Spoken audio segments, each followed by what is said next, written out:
Hi dear, what if I told you that you can get more exclusive and more exciting content? You can become a hokage in a hidden village of lonely kunoichi. For that, you just need to go to my boosty.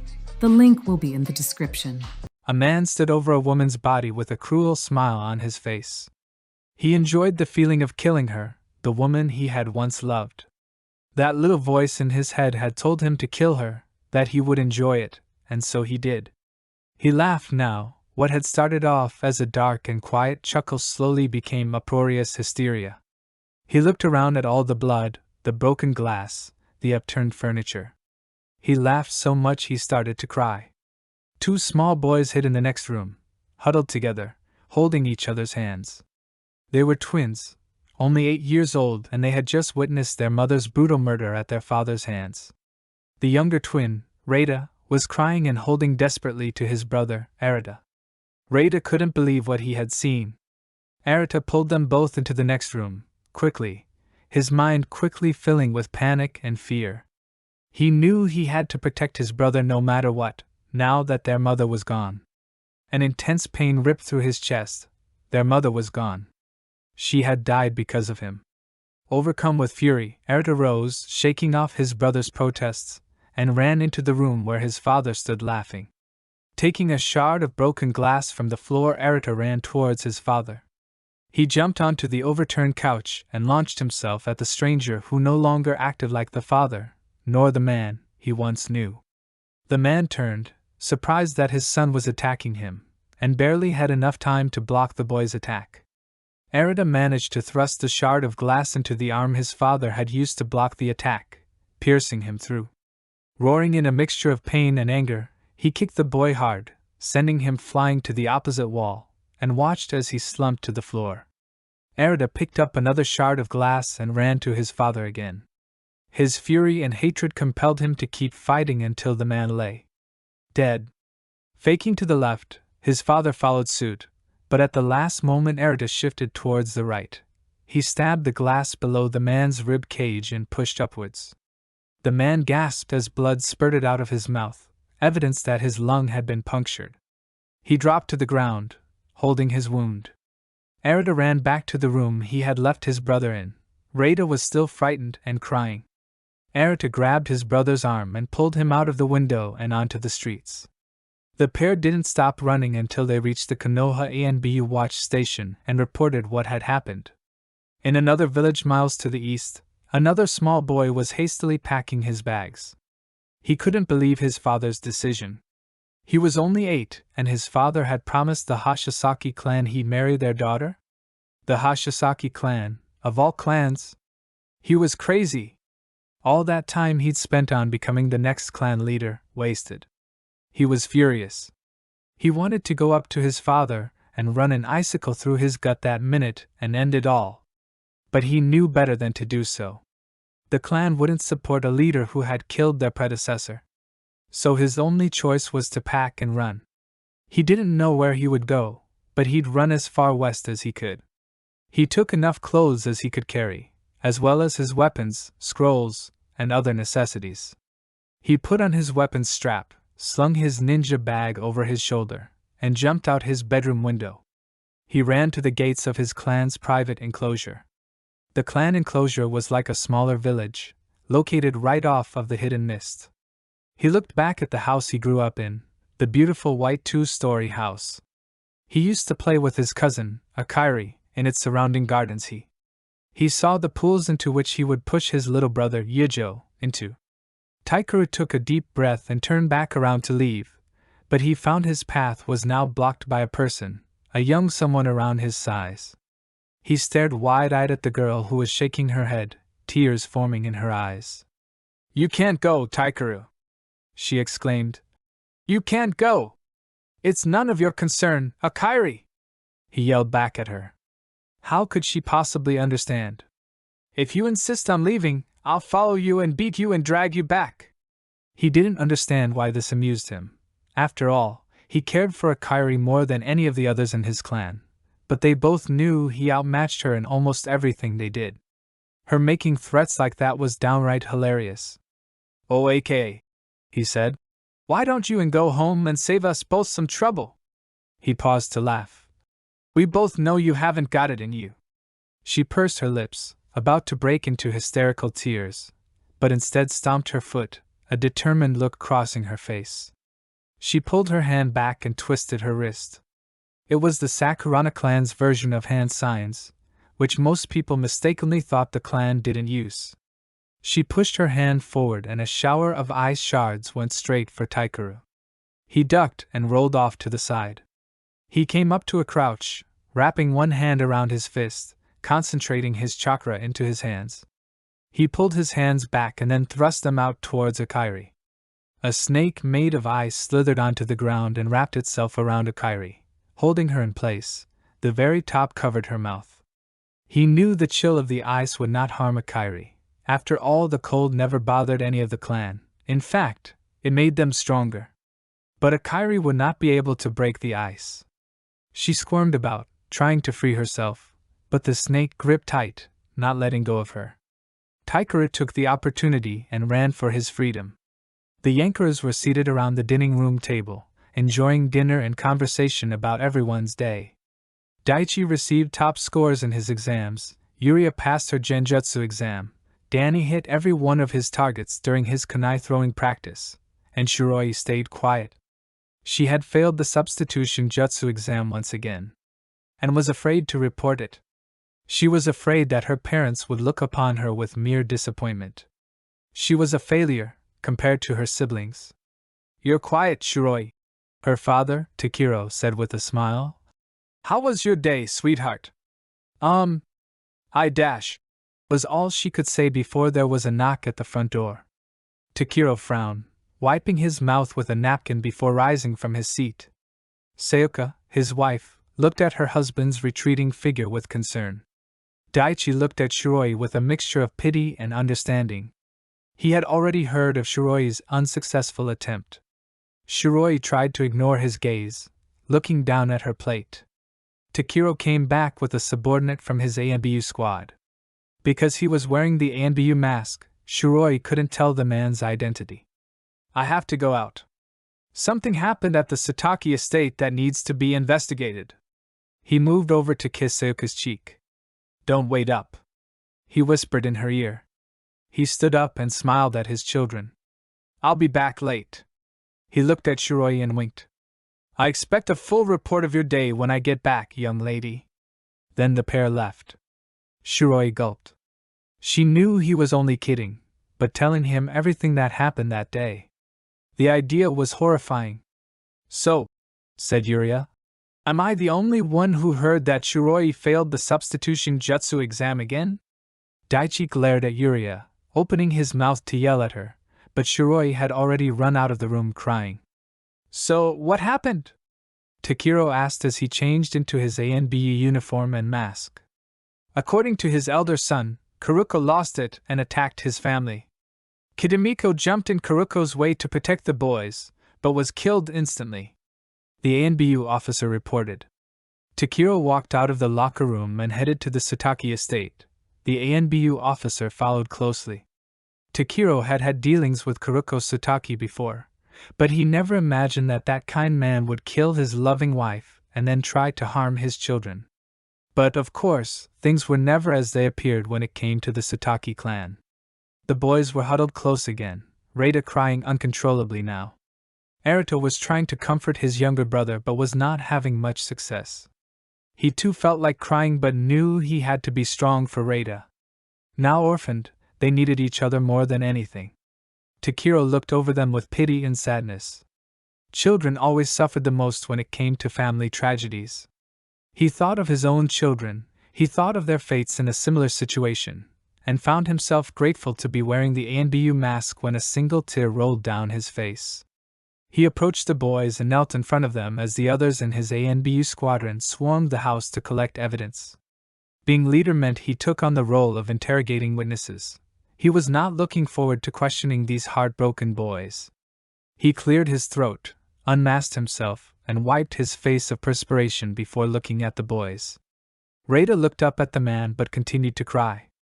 Naruto scrutinized him with a distrustful gaze. he was trying to figure out whether this man was friend or foe. Takiro understood. After all, this kid had just been to hell and back again. "What are your names?" Takiro asked, even though he already knew them. "Arata," the boy spoke. "And this is Rada." He nodded towards the one who hadn't stopped crying. "How old are you boys?" he asked then. "No disrespect, sir," the boy named Arata said, "but you already know us. Shiroi is in our grade at the academy. Just get on with your questions about what happened." Takiro blinked in surprise and then chuckled. These boys may look like their father, but they definitely had their mother's attitude. At least this one did. "Fine then, Arata. How about you tell me what happened?" And so Arata did, not leaving out a single detail as Takiro looked at him in horror and disbelief. Haji didn't understand what the man was saying. All he could see were his lips moving, his other on the floor crying, his siblings in shock around him, and he felt like he was separated from the world, watching from a bubble. He could no longer hear, no longer feel, and no longer felt like he could even smile. A messenger coming at this hour of night could mean only one thing: his father was dead. This news meant he would have to run the clan now, as its head. He was only 12 years old, and he would have to take on the role of leading an entire clan.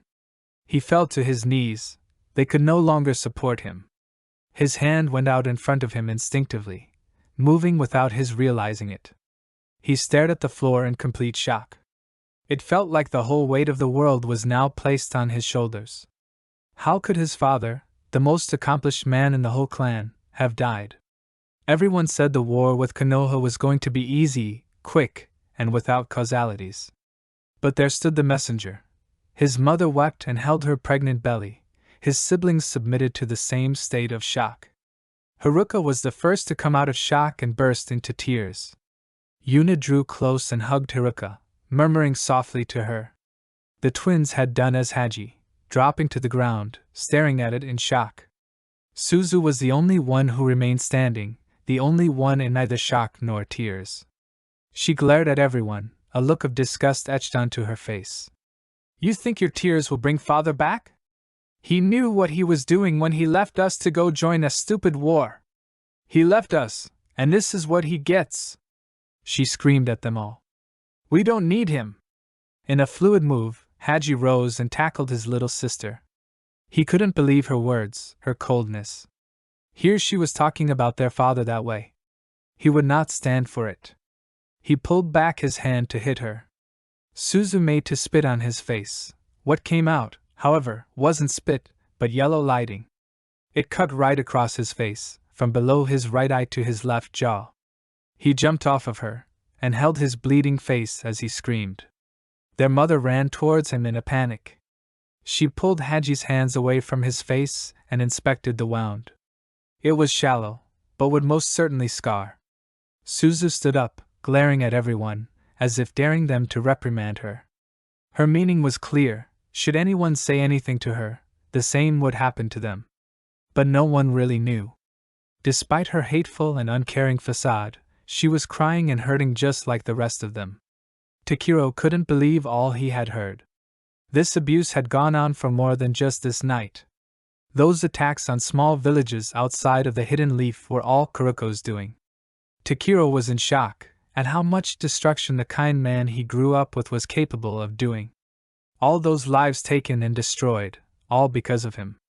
And now he had destroyed his family. His wife was dead, his boys were now alone in this world. He knew what the Satake clan would do to them, and a surge of anger coursed through him. He knew he couldn't do anything about it, but it didn't stop him from feeling angry and helpless. Looking at these boys, in pain and desperate for a friend, pained him more than he thought was possible. He couldn't imagine how any father could do this to his children. He made a silent vow: he would never do anything to harm his children in any way. "Yes, sir?" Rada finally spoke. "Yes?" Takiro responded. What's wrong?" His lip trembled, as if to start crying again. It hadn't occurred to Takiro that he was scowling. He quickly flashed the boy a reassuring smile, trying to make him feel better. He couldn't imagine how scared the young lad must be. "Tell you what, boys, how about you come home with me for the night? We can't have you staying here while the investigation continues," he offered. To Takero's surprise, Arata nodded understandably. He expected protests, he expected they demand to stay with a relative. But looking into Arata's eyes, he knew the boy understood. They would not be welcome anywhere on the clan estate after tonight's events. "Thank you, sir," Arata said. Shiroi was in her room, on her bed, crying into her pillow. It wasn't her fault she couldn't do any jutsu. She tried and tried, but nothing ever worked. She worked tirelessly to do the most simple and basic ninjutsu, but it was impossible. She did fine in her other classes, hand-to-hand combat was forte, she had more than decent aim with shuriken and kunai, and was a quick thinker. But jutsu? She could never do any of it. The academy had tested her chakra system for development issues, but everything was normal. It was beyond frustrating. She heard her bedroom door open and close quietly, and assumed it was her mother. She gripped her pillow tightly, determined not to let her mother see her cry. She also wanted to avoid the look of disappointment on her face. But the hand she felt on her back was much smaller than her mother's. It was rougher too, calloused over from working hard with a particularly huge sword. Shiroi spun around to look at her older brother, Daichi, smiling at her in the dark.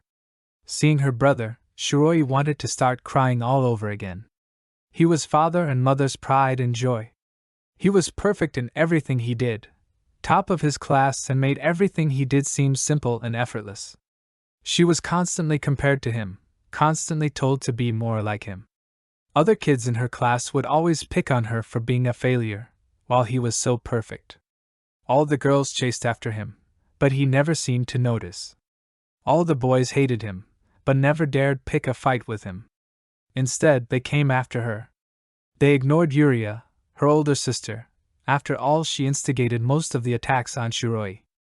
Danny, her younger brother, seemed to be following in Daichi's footsteps, so was hardly ever the subject of attack. Shiroi, however, wasn't brilliant like her siblings, so she was an easy target. She wanted to yell at Daichi for making her life so difficult, yet looking at his worried and caring face, all she could do was jump up and hug him. She needed to feel that at least someone was by her side in all of this. Daichi put his arms around her and held her tight. Shiroi couldn't see his face, but could sense he'd stopped smiling then. In that moment, it was as if she could read his thoughts. He felt responsible for her pain, for everything that happened to her. Maybe, he often thought, if he weren't himself she could be happy. Shiroi pulled back to look at his face, to tell him it wasn't his fault she was a failure, but the words died in her throat. He flashed her a quick smile, though a second before his face bore complete anguish. He seemed about ready to cry, himself. Shiroi had never seen her brother like that. He only ever seemed calm and confident, like throwing a kunai 200 yards and hitting a target dead center was no big deal, although Daichi himself considered being able to do the same while blindfolded with his leg tied to a stump was a much more impressive feat. Now Shiroi realized that he wasn't always so, and she didn't know how to feel about that. "I came to check on you," he started. "I wanted to make sure you were okay." Shiroi nodded. "I'm fine. I just didn't expect it to come out like that." She trailed off. Daichi nodded. He was always able to read Shiroi like a book. Despite her buried bitterness towards him, Daichi treated Shiroi like his favorite sibling. They were very close, ever since they were really little. He always understood Shiroi, even when she didn't say a word. He always knew when she was upset, and always tried to make her feel better. They both turned towards her door then, as the sound of rushed footsteps and hushed voices passed by. Daichi was the first to reach the door, followed closely by Shiroi. Daichi opened the door and looked out into the hall. Danny had emerged from his room at that moment as well, a curious look on his face. "Mom just went running down the hall," he said. "I wonder what's going on." Daichi immediately stiffened, adopting that calm and calculated demeanor that came so naturally to him. He rushed down the hall. His siblings followed in pursuit. They came to the living room, where they could hear their parents' voices form the entrance hall. What was I supposed to do, Sayuka? Leave them out on the street? Their father's voice asked. A little warning would have been nice. But do not make a habit of this. This is not a foster home. Their mother responded in a hushed yell. The siblings all looked at each other. They had guests? Perhaps it was someone their own age? They couldn't be with their parents now, though. There was no way either Takiro or Sayuka would speak that way in front of guests, so where were they? The siblings started towards the kitchen, the only possible place they could be. Shiroi gasped when she saw the two boys. They shared dark hair, and the way they both carried themselves, as if either could, at any second, burst into a fight and win without contest, was unmistakably recognizable. It was Arata and Reita Satake, two of her classmates. Arata turned at the sound. He knew the three at the doorway from the academy: Daichi, the oldest, Shiroi, who was in many of his and Reita's classes, and the youngest one, Danny. He knew he should have expected to see them, but was surprised all the same. He couldn't understand why, but Shiroi was looking at them with horror. Daichi looked confused, like he was about to ask 1,000 questions. And Danny looked like he didn't know whether to say hi or call for help. Arata was slightly amused by that. At that moment, the ANBU captain, Takiro Yankuru, came in. He also seemed surprised to see his children. It was well into the night, and it was expected of them to be in bed. Close behind him was their mother, whose name Arata did not know. She frowned at her children. I'm surprised Yuria is the only one following curfew, she scolded. They looked at each other in embarrassment. Shiroi's cheeks turned bright red. They mumbled apologies. I guess it's all right. This way only one of them will be surprised by 2 additions to the breakfast table in the morning, Captain Takiro said with a sigh. He looked nervously at his wife, who returned a rather annoyed glance. Arata couldn't blame her for being upset. They had just popped up without warning. Takiro smiled at his children then. You all know Arata and Reita from school, right? They all nodded, exchanged hellos and other nervous pleasantries. Daichi still looked as if he wanted to shoot out questions at the newcomers like gunfire. For as long as he could remember, Daichi had proved to be a source of irritation for Arata, though not for the reasons his classmates held. It infuriated Arata that Daichi, the crown jewel of the Yankura clan, excelled at everything so effortlessly. Arata didn't care that all the girls flocked to Daichi. That was childish, but he hated him for being naturally talented in the shinobi arts. Everything came easily for the famous Daichi Yankuru, while everyone else had to work hard for what little they had. It was why he secretly admired Shiroi. She put on a brave face every day, stood up for herself when everyone came at her with nothing but insults.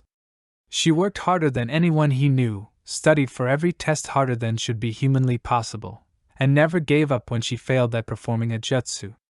Arata didn't think there should be more Daichis in the ninja world, but more Shirois.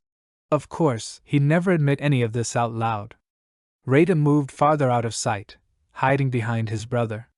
He was nervous and shy around others, and being stared at from all directions was not helping him much. He whimpered a bit, grabbing onto Arata's shoulder. The instinct to protect sparked within Arata. He let his brother hide behind him, lifting his chin up slightly, ready to defend him. Daichi cleared his throat and spoke. Dad, they are our guests for now. They were unable to stay at home for the night, so I offered they stay with us. He immediately interrupted, giving his children a look which Arata didn't quite understand, though they seemed to. They all looked down at the floor nervously, perhaps with guilt. It confused Arata. The woman, the captain's wife, turned to look at the boys again. Her annoyed demeanor and appearance had all but dissolved now, replaced by sympathy. Arata almost wished she'd look at them with aggravation rather than pity. He didn't want anyone's pity. She then turned to her children and spoke. You 3 should be in bed. It was all 3 children needed to make a hasty retreat from the kitchen and run down the hallway. There was the clever din of doors opening and shutting, but Arata guessed the siblings were all in one room, discussing the events of what had occurred and were most certainly not sleeping. 2 of the noises had been a cover. The woman seemed to suspect the same as Arita, but took a seat at the kitchen table instead of leaving to expose her children. Rita seemed to relax once the others left. He took a half step from Arita, but still stayed close. "Are you boys hungry?" Takiro asked, trying to lighten the mood. Both shook their heads, in sync with the other. Both shifted nervously on their feet. Both looked about. "They must be tired," the woman said. "Honey, why don't you show them to the guest rooms?"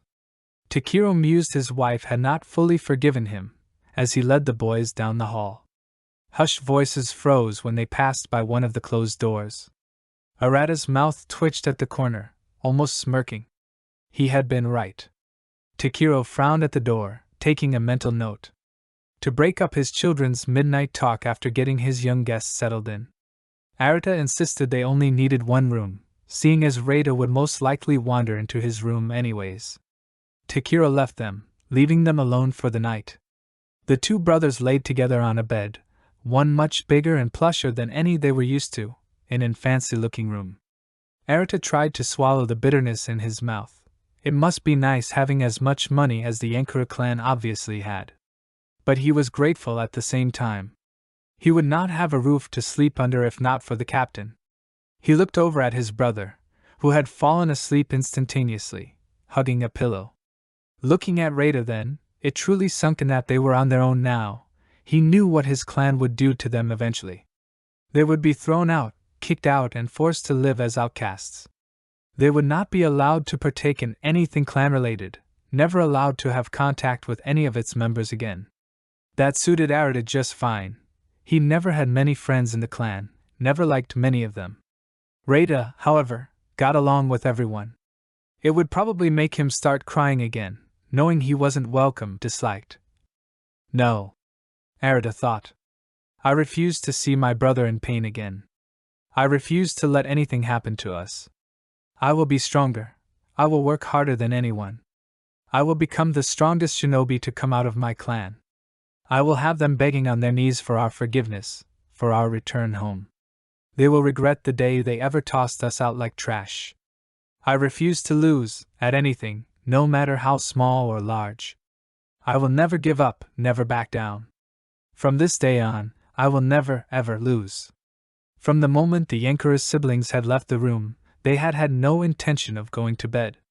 Danny and Shiroi opened and shut their doors as they walked past them, and all three went to Daichi's room, where they were surprised to see Yuri awaiting them. You guys are so lame, she snapped, glaring at them. Can't even sneak out of bed at night without being caught. Daichi tilted his chin back in defiance. He didn't like the way Yuri talked to people, as if she were better than everyone else and their mother. He definitely didn't like her criticizing him. So you were up? Danny exclaimed. Yuri rolled her eyes. Like I was going to miss that. And I even know why they're here. The three siblings crowded about her expectantly. She sighed, telling her story in a rather bored monotone, occasionally inspecting her nails. Seems like old man Kuroko's Satake lost it. Went totally psycho. He's the one responsible for all those attacks on small villages outside of Konoha. He's killed over 300 people for his sheer enjoyment. And tonight he trashed his place, ripping it all apart, and killed his wife right in front of Dumb and Dumber across the hall. Shiroi's hands moved to cover her mouth, in shock. Danny looked like as if he'd just been smacked in the face. Daichi was boiled over with rage. She dared insult two boys, the same age as Shiroi, who had just had their lives torn apart. Telling the story in that way? Get out, Daichi growled. Yuri raised an eyebrow. That's what you say to someone who just fed you intelligence. How unshinobi-like of you. Daichi grabbed her by the collar, dragged her to the door, and pushed her out into the hallway, locking his door without a sound. Daichi? Danny began. You okay? I'm fine, Danny, Daichi said, taking a deep breath, trying to calm himself. Yuri got under his skin like no one else. She would have a great career within the interrogation squad, purposely using her words to tear people apart, as she seemed to thoroughly enjoy. You think they'll be staying with us a while? Shiroi said nervously. Daichi could tell what she was thinking, he always could. She hid most of what happened to her at school from mother and father, and was worried that the presence of the other two would oust her secret. She never voiced this worry knowing what had happened to the two siblings. All the same, she didn't want them to spoil her secret. I don't think so, Daichi said, not just for her benefit, but because he really believed so. Why? Danny asked, a confused look on his face. I mean, they need a place to stay. Why not here? Because, Daichi began. You saw Mom. She was furious Dad brought them home. She has enough to deal with, raising us. Adding 2 more to that load? No way. I'm sure she wants to help them, but it would be too much raising us all. The way he put it seemed cruel, knowing the situation was much more complicated than that. But he knew of his mother's growing sickness, the others didn't, and he'd promised his parents he wouldn't say a word. Sayaka could barely handle her own kids. There was no way she could take on 2 more, for her own health. He also had the feeling that Arata didn't want to stay here long term.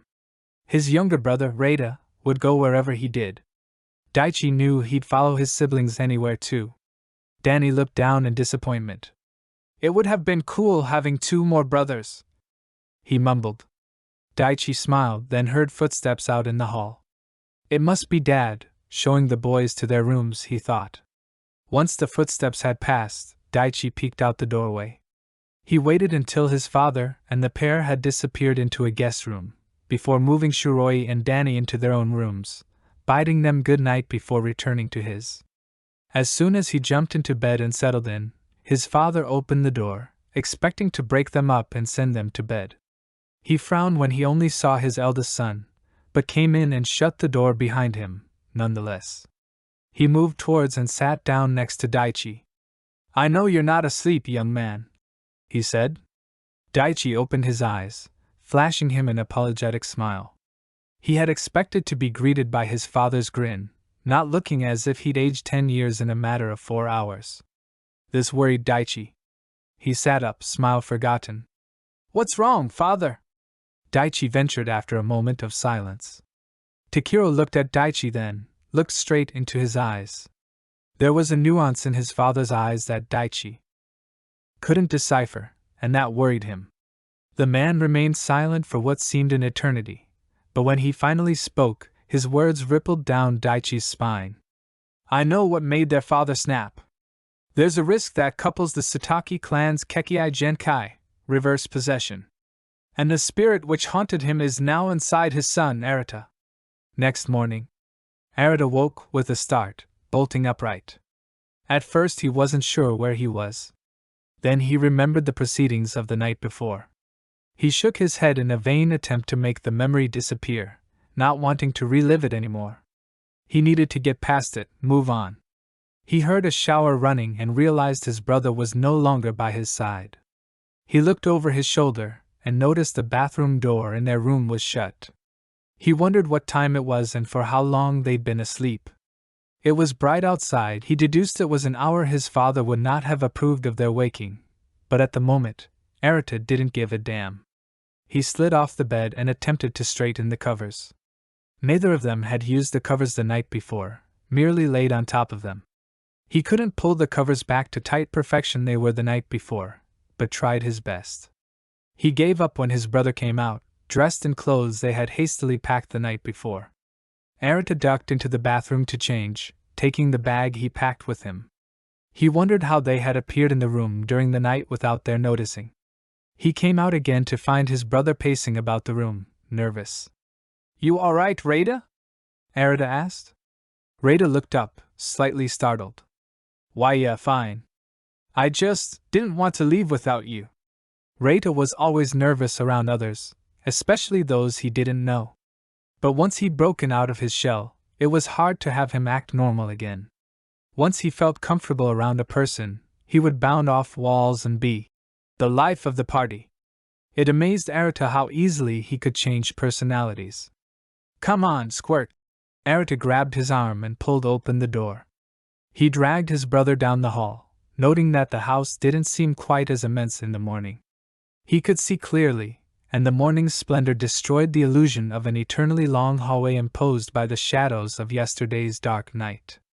Arata stepped into the kitchen, which, given the time of day, he figured would be empty. To his surprise, it appeared all the children had also just woken up. Danny rested his head on the table, obviously falling asleep. Shiroi yawned and Yuria seemed to lack the required energy to wear her trademark scowl.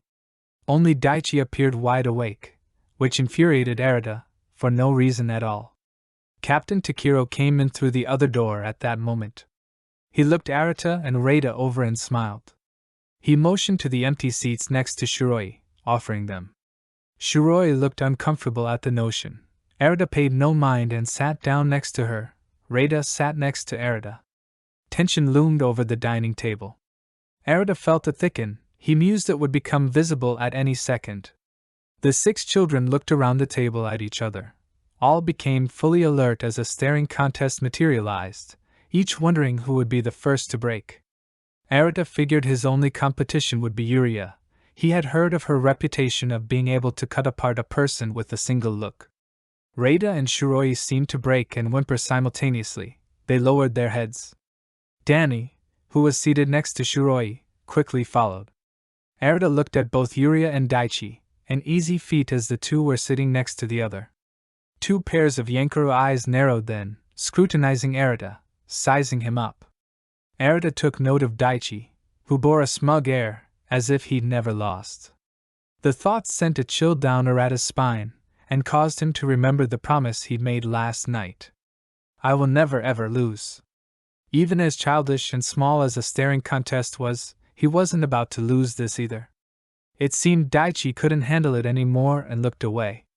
In turn, Yuria, sensing her backup was gone, glanced towards Daichi with a hint of concern and slight annoyance which quickly dissipated. She looked down at her hands. Arata let himself wear a triumphant expression, for a moment, as his features soon contorted to their usual inscrutable state.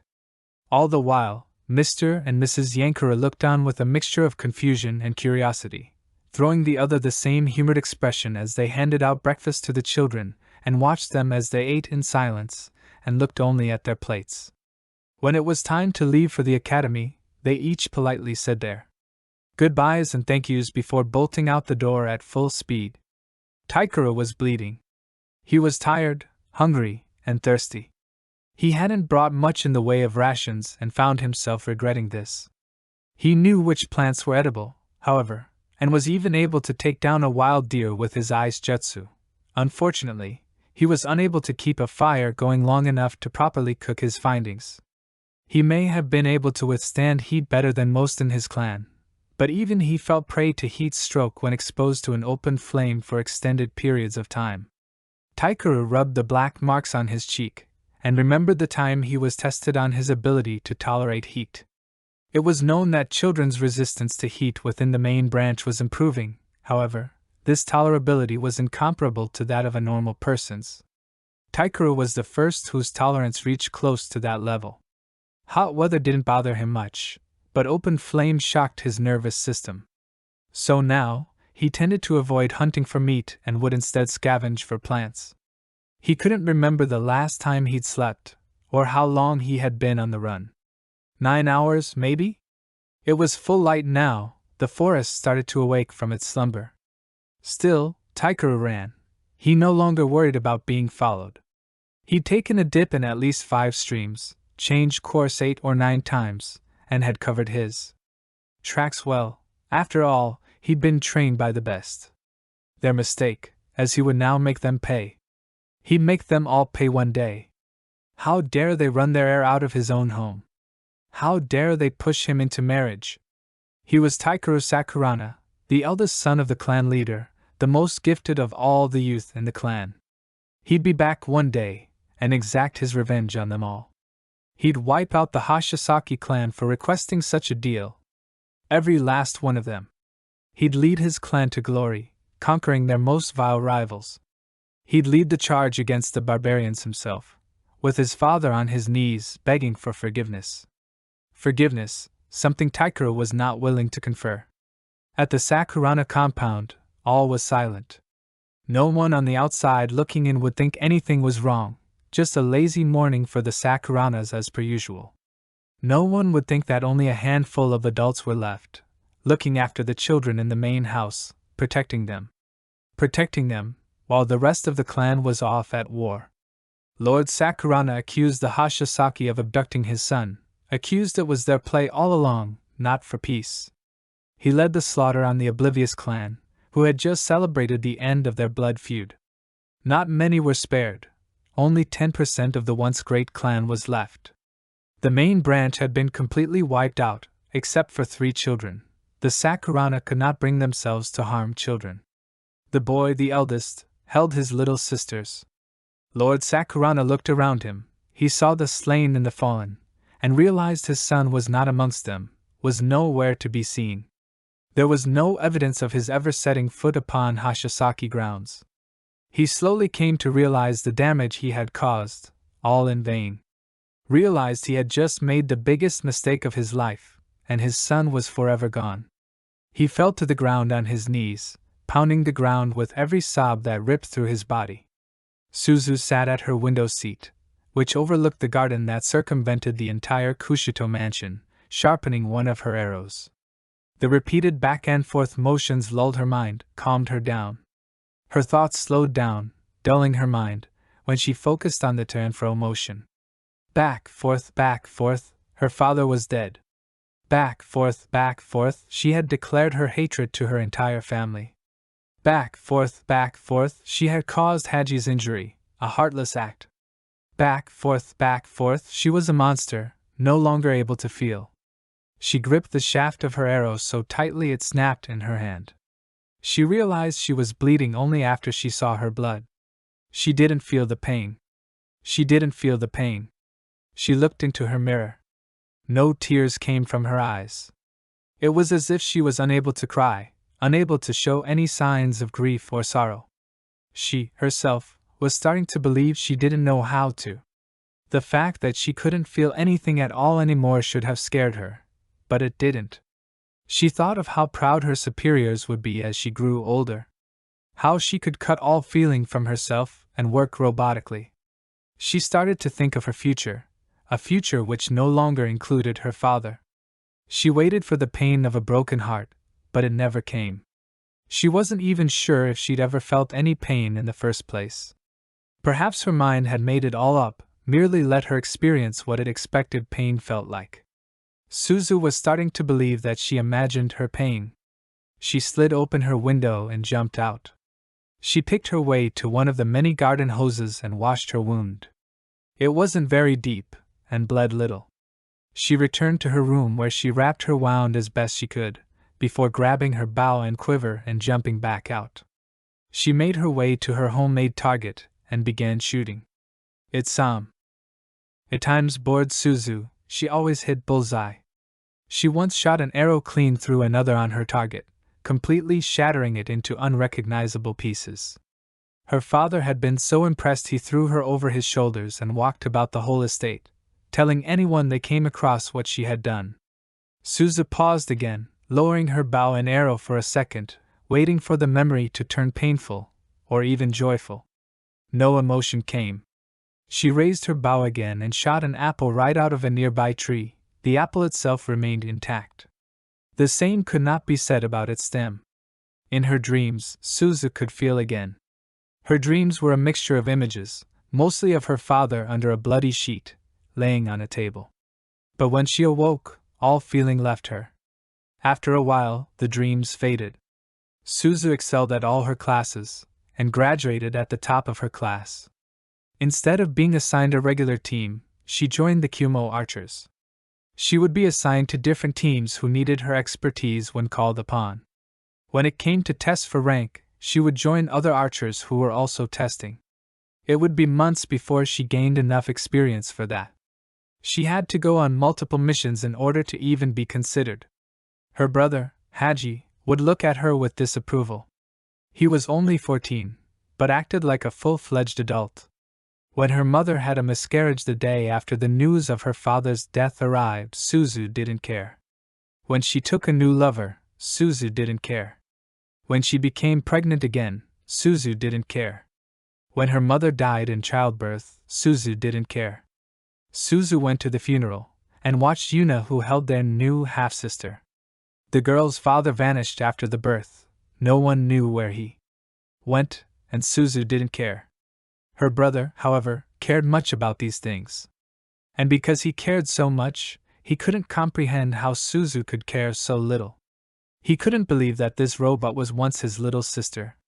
However, there persisted a small part of Suzu, buried in a deep, dark place within her, which cried out to be heard. Instead, it was suppressed by all of Suzu's will and was not allowed to surface. Suzu knew subconsciously this little piece of her would shatter everything she'd worked so hard to achieve. She knew she would feel again if this piece surfaced. And she would never let that happen. No matter what. 5 days passed before Taikura finally arrived in Konoha. He'd become lost multiple times. He was close to death, severely dehydrated. Ninjas on watch duty saw him coming, and rushed to help him as he collapsed outside the gate. He awoke in the hospital 3 days later. Taikura slowly opened his eyes. He felt the sting of the sunburn that covered his body. He tried not to move too much, knowing it would ease the pain. He looked to the side, sensing someone was there next to him. The man was very old. He was dressed in the traditional kage attire, with the discrepancy that where the Mizukage wore blue, he wore red. His hat was in his hands, bearing the fire symbol instead of the water symbol. He looked slowly up to the man's eyes. There was a curious glint in them, but also a lot of pain and sorrow. Taikura knew immediately this man had faced much tragedy in his life. It humbled Taikura slightly, being in this old man's presence. It was the first time in his life Taikura could remember ever feeling humble. "What is your name, young man?" the old man asked. "Taikura," Taikura replied, hoping the man would not ask for his surname in fear he would recognize it. A pause. "And your last name?" Taikura knew it was a long shot anyways. But he couldn't bring himself to lie to this old man. "Sakurana," he said at last. The old man whistled. "Long distance you've traveled by yourself? And judging by that mark on your face, you're from your clan's main branch, aren't you?" Taikura was taken aback by how knowledgeable this man seemed to be. So, it wasn't only tragedy this man had seen, he'd been around. The man chuckled. "Don't look so surprised. I have my spies in many places." The old man winked at Taikura. He bore an air of mischief that didn't really reach his eyes. They still looked sad. "Even in the mist? That seems impossible." "That they were found out," Taikura said. "They are very good at what they do. Now, why have you come here, Taikura?" Taikura told him his story. The old man's facial expression gave nothing of his inner thoughts away, which greatly bothered Taikura. He was used to being able to read people like books. "I see," was all the old man said. Taikura waited for more, but nothing came. He started to fidget as the silence continued. "Well," he said at last, "it seems we'll need to find you a place to live, and then get you enrolled at the academy here. But not a word to anyone on where you came from. Lie if you have to, but do not say where you are from. Most people here do not know of the Sakurana. Only we old folk remember. You will be able to keep your name." Taikura nodded understandingly. He was now at his new home, for better or worse. Taikura arrived side by side with the Hokage, introducing himself. Taikura had already figured as much, still it was nice when the Hokage made his intention clear. The Hokage would find him an apartment, and pick him up after the day was over to bring him there. Taikura was nervous, something he wasn't used to. He always did well at Kiri's academy, but how would he do here? And how would the other children react to him? After all, the Hokage himself had escorted him in. He didn't want to stick out like a sore thumb here, like he did back home. He, for once in his life, just wanted to blend in. His cockiness started to fade as reality set in. "Do not worry, it seems you weren't the only one late today." A boy older than he, with dark blue hair and bright green eyes, stood arguing with someone younger than him, probably around Taikura's age. He had black hair and really bright blue eyes. They seemed to glow, as he spit out angry words at the older boy. A boy, who had to be the younger's twin, as they shared the same dark hair and bright blue eyes, stood next to his brother, failing at prying him away from their elder peer. 3 others were with them. These had to be siblings of the older boy, as they all had the same green eyes. There were 2 girls and 1 boy. The taller shared the same blue hair as the eldest, though lighter, while the shorter had dark hair that shone purplish in the sun. The third, the youngest one, was black-haired. The 4 siblings shared different shades of tan skin, though the twin brothers were darker. It wouldn't surprise Taikeru if one of their parents bore a very deep skin color. The boys' arguments seemed to escalate quickly. They seemed ready to hit each other. He couldn't really make out what they were saying, as each was trying to talk over the other.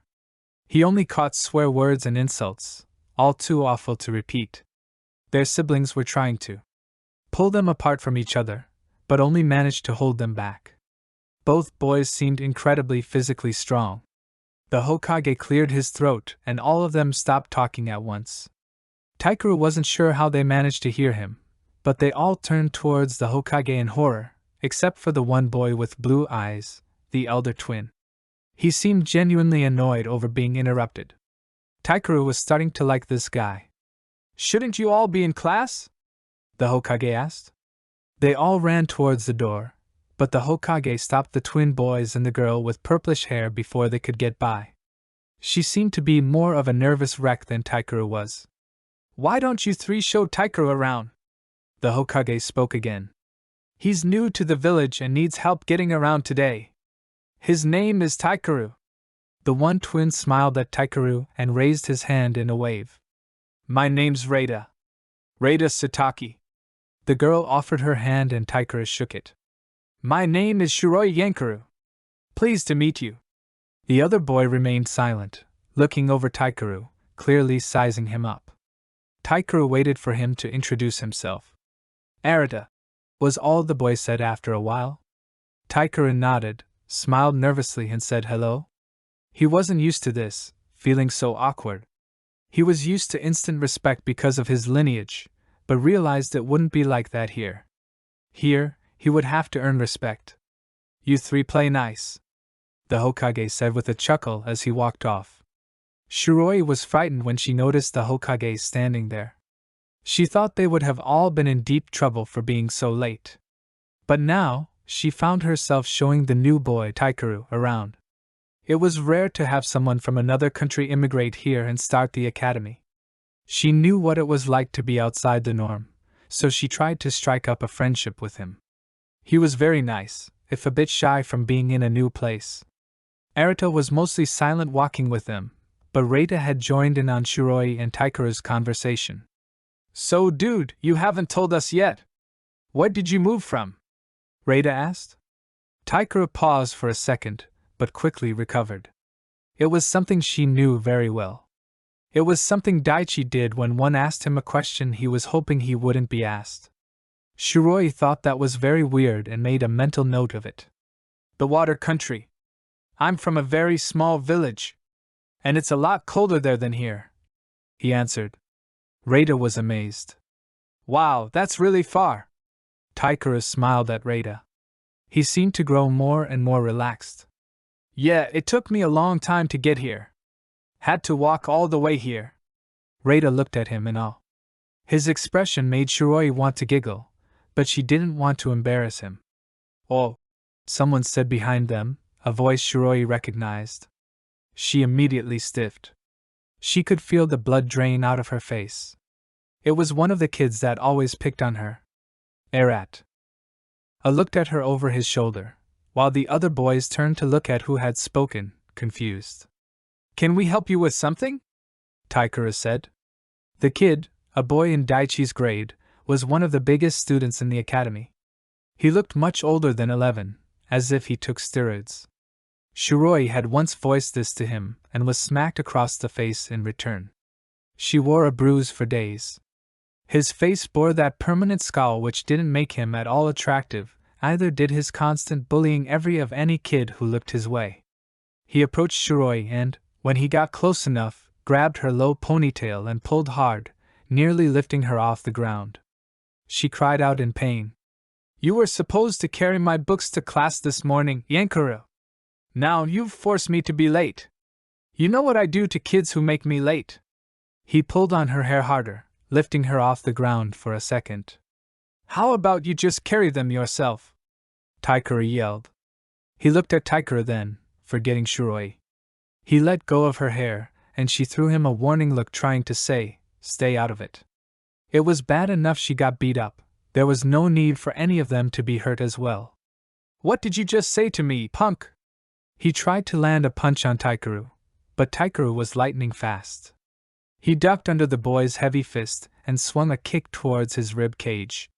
The force of Taikuru's blow knocked the wind out of him, and he lumbered to the ground. But Taikuru didn't stop there. He kicked him in the stomach, knocking him on his side before kicking him in the face. Blood poured out of the boy's nose as he groaned in pain. Shiroi stood frozen, in shock. This all happened in seconds, even if her mind had captured the scene in slow motion. She had only ever seen one other person move like that before. Daichi. Then Narita snorted, stirring Shiroi. Small village, eh? Taikura looked embarrassed and looked away. We should probably leave before any teachers walk by. The three ran to their classes. At recess, later that day, they met up at the wooden swing outside. Shiroi sat in it and Reita pushed her. As the days passed, during the time Narita and Reita stayed with her family, Shiroi and the latter had grown incredibly close. Narita remained distant and never talked much, but Shiroi and Reita got along very well. She never would have thought she would have much in common with him, but they shared a similar trait in constructing jokes out of anything someone said. They never stopped laughing when they were together. Narita watched the pair, whilst leaning against a tree as Taikura walked up. He amused the three with the latest rumor. The boy had said he'd tripped and fallen and broken his nose. I guess he didn't want to admit an 8-year-old kicked his ass, Narita said. They all laughed except Narita, who looked at them blankly. This made it all the more amusing, and the three laughed harder. They talked about how their day had been thus far, and Taikura would often point out other kids and ask for their names, and would tell a story about the person he pointed out. Many of them seemed to give him a hard time, but Taikura didn't seem to mind at all, like he was used to it. Shiroi wished she could be more like that, not able to care like that. But at least she had friends now. She knew Taikura would stick up for her, and that made her feel a lot better. No way would anyone get to her now. Narita didn't buy Taikuru's story at all. He had some training before coming to Konoha. No way in hell was he from a small village. Still, Narita liked him. He seemed only to lie about where he came from. He was honest about everything else. Narita could understand the need to hide something, after all he'd hidden his father's affairs for quite some time. When the Hokage arrived to pick up Taikura at the end of the day, Taikura turned and waved and left with him. Narita, Reita, and Shiroi walked back to the Yankuru compound. Narita was extremely nervous, though he had begun to perfect masking his emotions. Tonight it would be made official. They would go to before the Satake clan leaders and be exiled. They would be branded around their wrists as clan enemies and be cast out. Narita just wanted to get it over with. But he was worried about Reita. He hadn't told him what would happen tonight. He didn't have the heart to. But he would be there for his brother afterwards. They would be alone again, forced to live in a place the clan thought suited them. They wouldn't return to the Yankuru complex, or to Shiroi after that night. 5 days had passed. That was all it took for Narita to like that place enough to know he would miss it.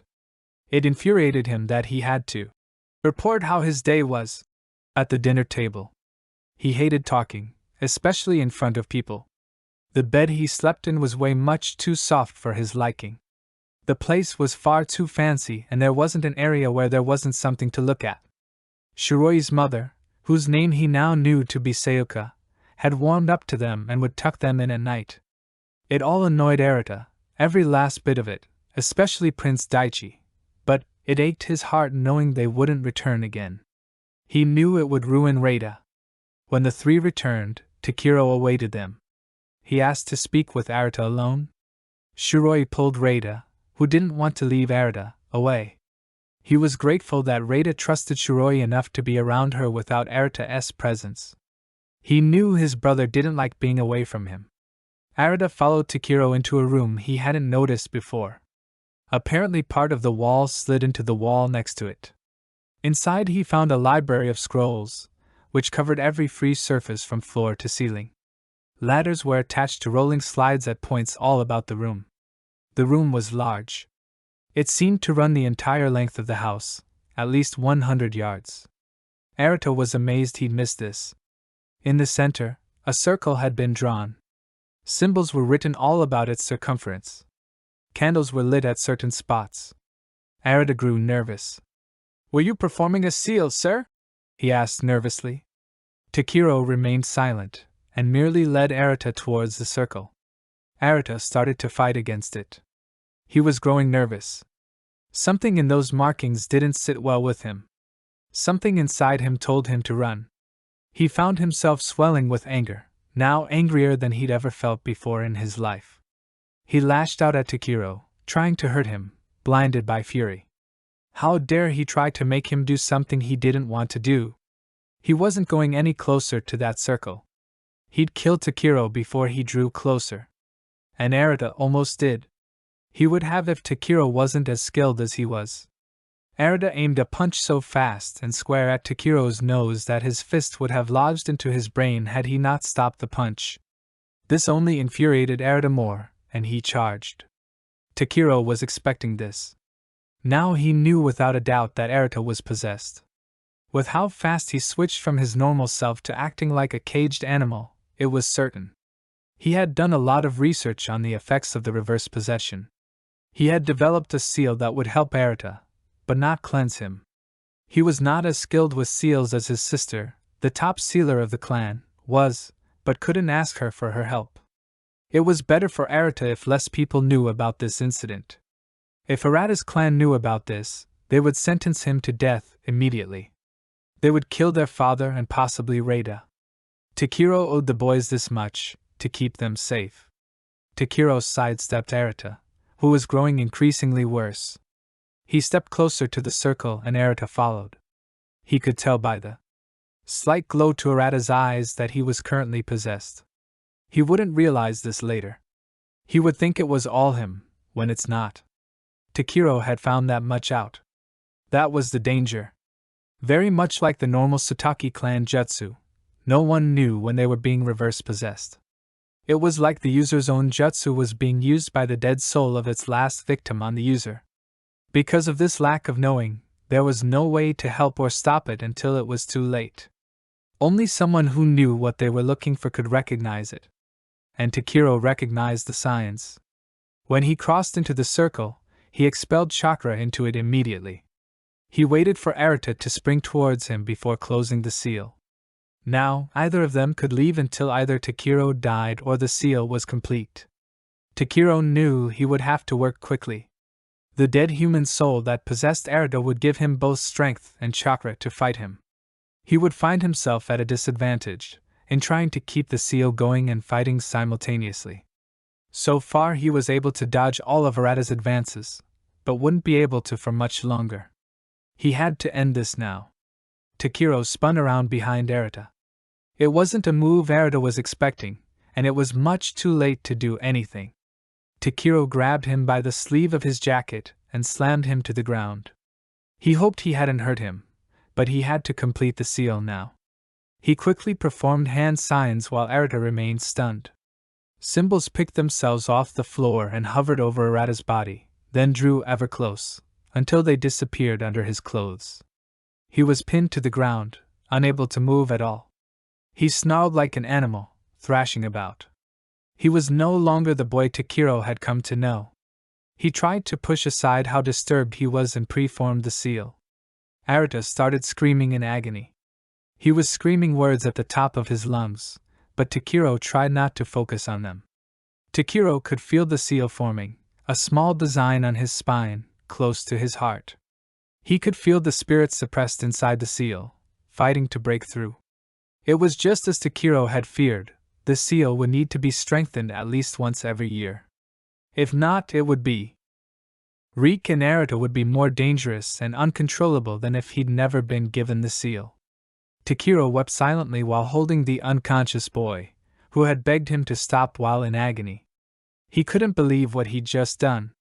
Neither could his daughter, Shiroi, who had watched the entire thing from the start, from the door which had been left wide open. Takiro explained what had happened to Naruto when he came to. Naruto hurt all over, especially his head. All he wanted to do was sleep, but he understood what had occurred. He was afraid at what could happen if the seal ever broke. Takiro informed him that the seal was only as strong as his will. If Naruto willed it hard enough, the seal would stay in place. But if his will ever wavered, it would break. After that, Takiro didn't know what would happen. His and his brother's trial came and went.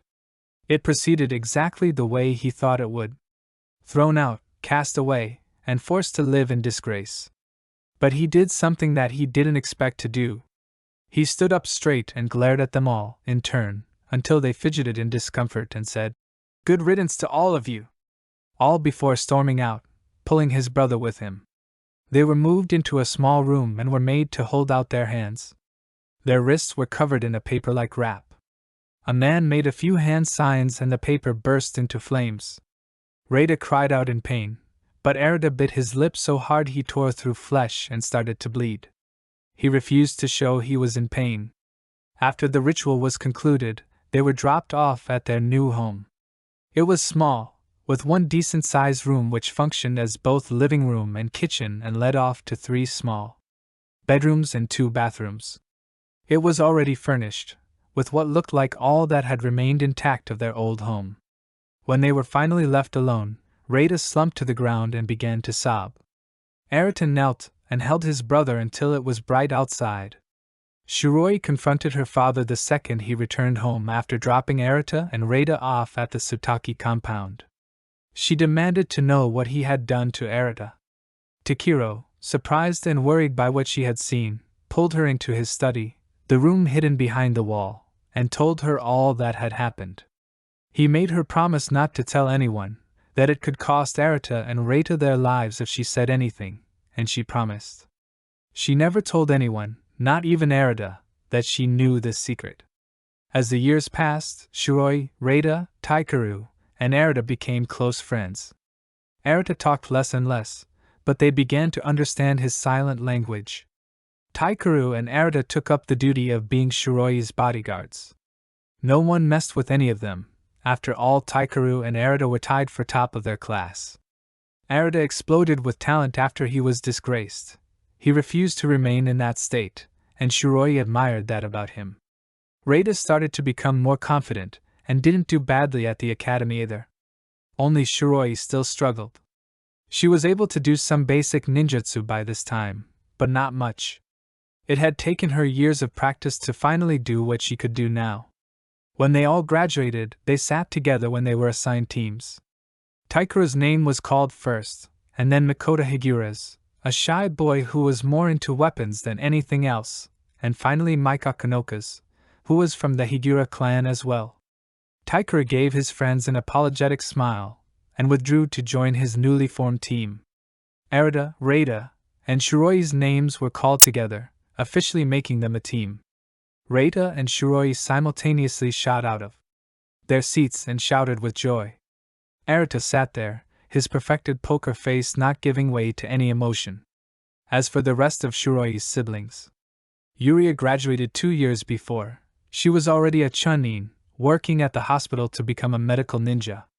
Her whole family found themselves in shock that Yuria would want to help others by becoming a medical ninja. Danny would graduate the academy the following year, but was doing well in his studies. Daichi, on the other hand, was already a very successful shinobi. His entire team passed the chunin exam on their first try, only after a year of being genins. He was in a team with twins who hailed from one of the most prestigious clans in Konoha, the Tsuchigami clan. Hayasuke was Daichi's best friend, and his sister, Yoko, got along very well with him. They were all jonin by the time they were 15.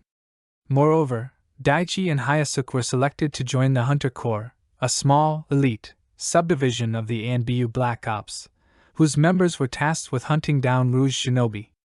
Yoko was devastated she was not selected as well, and refused to talk to either of them for a very long time.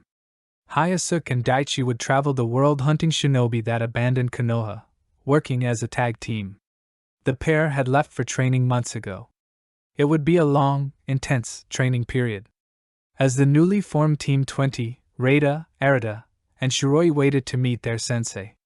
Reita and Shiroi did most of the talking. They were the last ones waiting. All the other kids' sensei had been on time, but not theirs.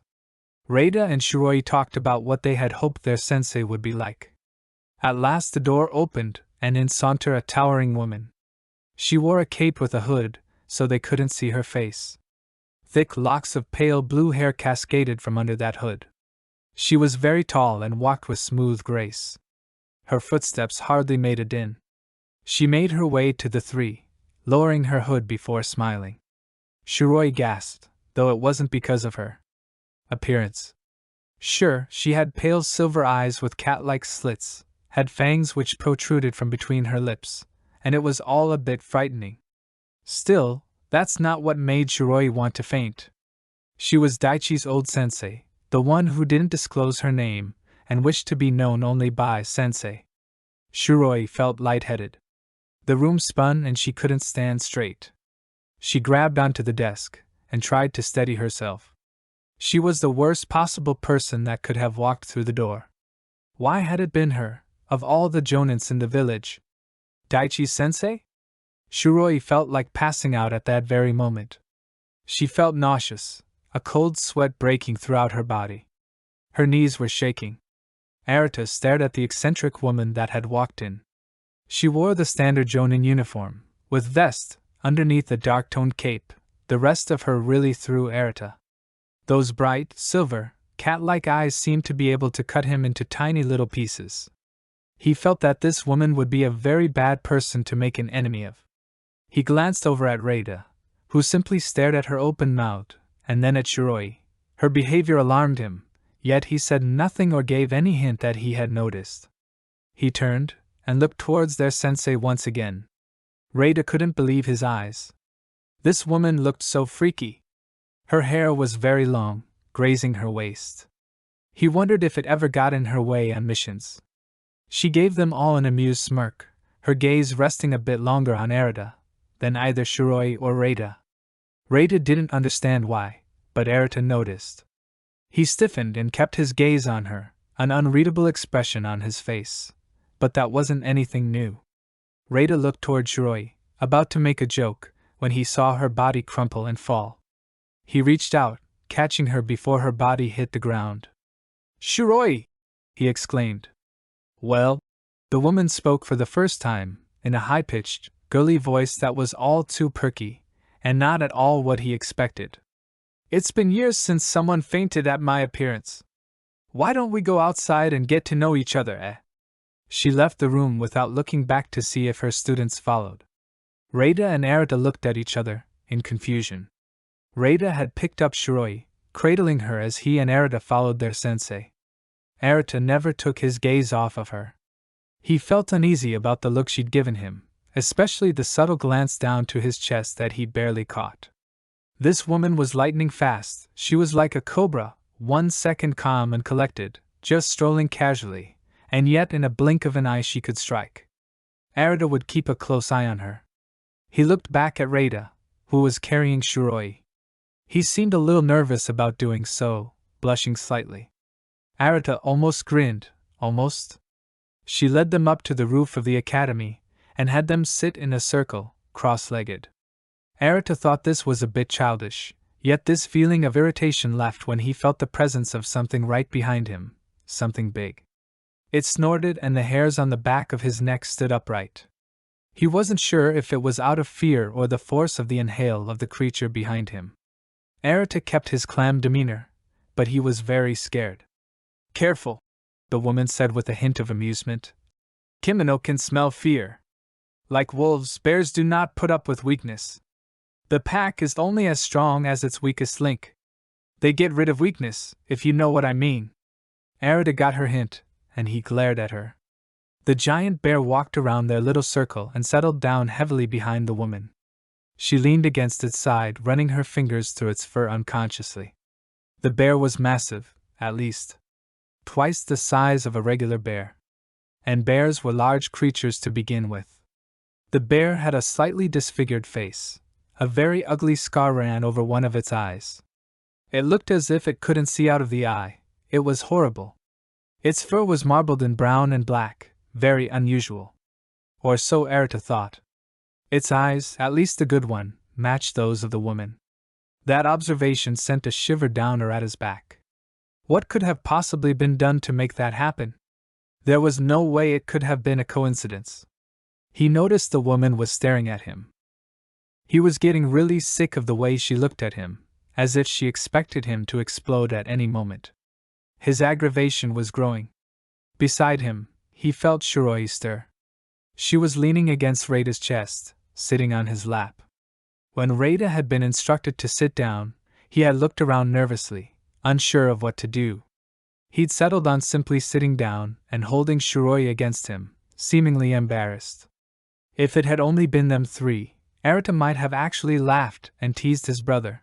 He wasn't saying a word around their sensei. He didn't trust the woman one bit. Shiroi's eyes opened slowly.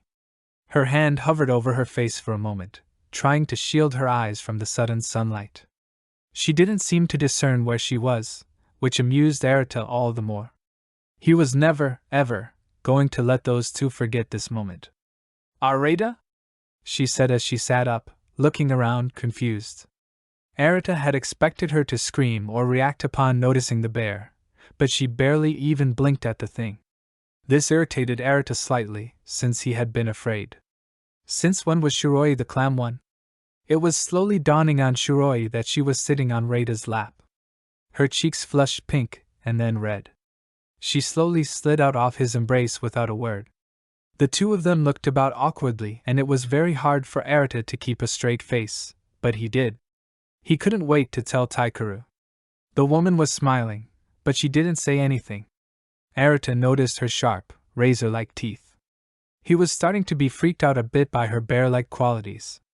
"Are we ready to start our introductions, now that Sleeping Beauty has joined us?" she asked with a smile. Shiroi looked down in embarrassment. Arata was liking this woman less and less. Shiroi couldn't believe herself. She had passed out just like that. It embarrassed her that she wasn't able to regain her composure as quickly as she would have liked. And then waking up in Reida's arms? It was beyond awkward and embarrassing, especially in front of Arata. His face gave nothing away, but the look in his eyes told Shiroi he'd never let the incident go. He'd more than likely tell Taikeru, and the two would gang up on her and Reida. She was not looking forward to that at all. Sensei was apparently waiting for them to speak first. She had a patient expression upon her face. Like sitting on the roof of the academy all day was a great idea. She was obviously in no rush. Reida cleared his throat, thinking the same as Shiroi. He opened his mouth to speak, but at that same moment Sensei sat bolt upright, an energetic look on her face. Reida blinked in surprise. "I wish to be known only as Sensei to you. There will be no need for you to know my name. I've been a Jonin for a very long time now, and my last team went on to be very important, well-known shinobi. And that is all that I will share. Who's next?" Shiroi looked away immediately, something she always did when she didn't want to be called on by the teacher in her classes. Reida still seemed stunned by her sudden change in mood and didn't say anything. Arata, to Shiroi's shock, was the first one to say anything. "Well-known shinobi? If they're so well-known, why haven't we ever heard of you?" Sensei looked a little hurt by Arata's words and hateful tone. Shiroi couldn't blame her. She couldn't imagine being on the receiving end of Arata's vicious moments. "I prefer to operate in the background, not the foreground. I like being unnoticed. But my last cubs you all know pretty well. At least I know one of you does." She laid her piercing gaze upon Shiroi, who had looked up when Arata spoke. She realized now how bad of a move that was. Immediately nervous, she looked down at her lap. She felt the boys looking at her, awaiting an explanation. She She's Daichi's old sensei. I've met her before, Shiroi mumbled. Which is why, dear, I'm surprised you fainted when you met me again. I hope you won't every time we see each other, or this may not work out so well. Well, that's just perfect. Prince Daichi's sensei, Arata said, rolling his eyes. Sensei looked confused. Prince Daichi? Long story, Rada grumbled. Sensei looked at them all in turn again with a blank expression. I sense animosity, old fights, jealousy, and a buried bitterness. I see that not everyone is as fond of my old cubs as I thought. She spoke softly. Rada furrowed his brows and asked, Cubs? Sensei smiled at that, but didn't explain herself. Shiroi had heard from Daichi that she took a bit of time to get used to, and that she was a bit different, but acting like this? It was a bit too weird to get used to. Arata was staring at Sensei. She was now trying hard to avoid looking at him. Shiroi wondered why Sensei kept looking at him so weird.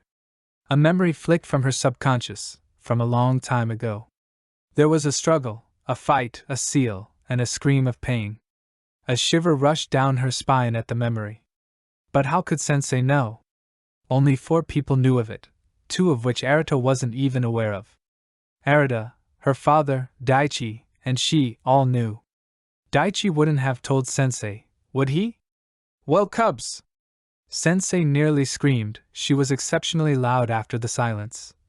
You will report to your first day as Team 20 tomorrow at my place. Shiroi knows the way. She gave Shiroi a wink, and then climbed onto Kimono's back. He got up in a flash of brown and black fur and bounded away along Konohagaku's rooftops. Rada whistled low once she was gone. What a piece of work! Arata nodded, deep in thought.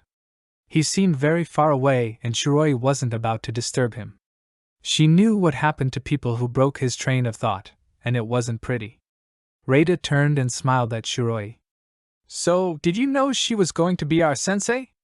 Shiroi shook her head. I was actually hoping she wouldn't be. I didn't want to have to live up to Daichi's name to someone who had taught him before. She trailed off, looking down. Rada nodded and didn't say anything. He knew when not to push, and Shiroi really liked that about him. We better get home. It sounds like we have a long day ahead of us tomorrow, Shiroi advised. Arata paced his and Rada's living room. The looks he had received from Sensei continued to bother him. He wondered what she knew, and how. The marks on his back burned slightly, but Arata was pretty sure his mind was just playing tricks on him. He'd been to Takiro every year to have the seal strengthened, and he had asked him about the burning. A burning feeling was not one of the side effects of the seal, purely a figment of his imagination, Takiro had told him. Arata was willing to believe that, to believe the alternative, after all, would be worse. Other matters were also on his mind, particularly Rada. Rada had been acting strange lately. He suffered from mood swings, which were growing increasingly worse.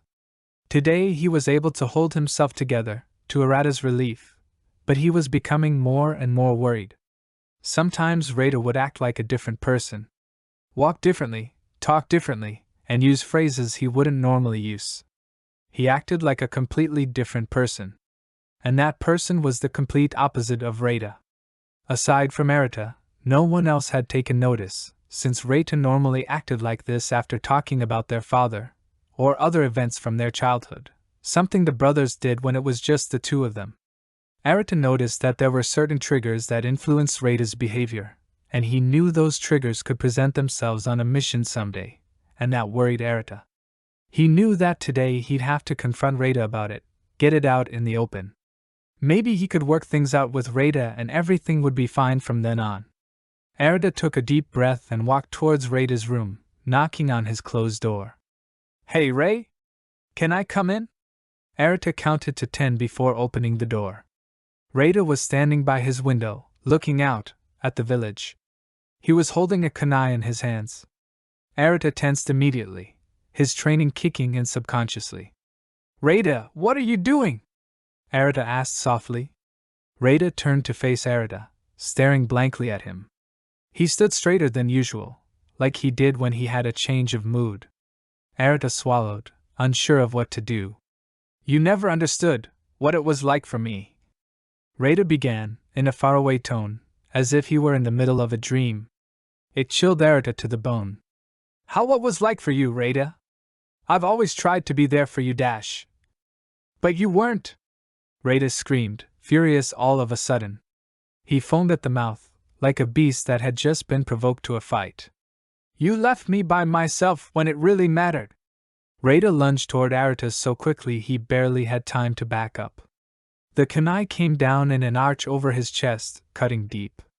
He felt the warm wetness of blood trickling down his stomach first, and then the pain. He was in shock.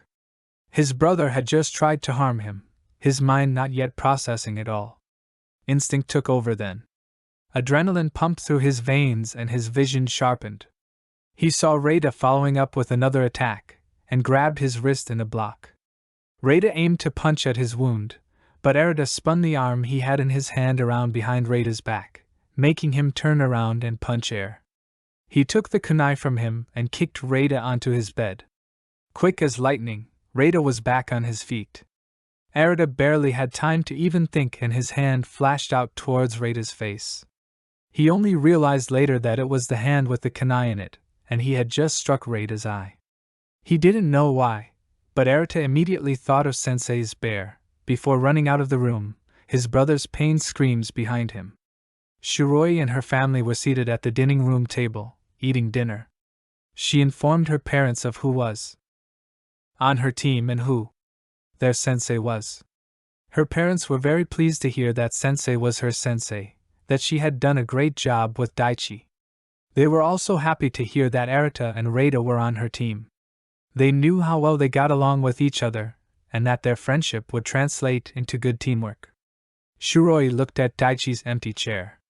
She wondered what his thoughts would have been if he were not off at ANBU training. She wondered whether he would approve of Sensei leading their team, or not. She'd have to remember to write a letter to him later, telling him the news. Yuria was lost within her own thoughts and only mumbled her scripted, "Good job," and "That's nice," replies. She probably wasn't even listening. Danny seemed more excited about it all than Shiroi was herself. They heard a knock on the door and all went still and quiet. Takiro rose from his seat and went to the door without a word. This had become practice after so many years of his being in ANBU. He'd leave without a word, off to do his duties. After that night at the Satake estate, he rarely came back to tell them where he was going. Tonight seemed to be one of those rare occasions. He came back in and motioned for Shiroi to come out into the hallway. She wiped her mouth with her napkin and got out of her seat. She went out into the hallway, confused by her father's actions. He closed the door behind him and walked her to the front door. There was no one there waiting for them, so Shiroi assumed the person who came to the door had gone on ahead. Shiroi was wondering what was going on. There seems to have been an accident.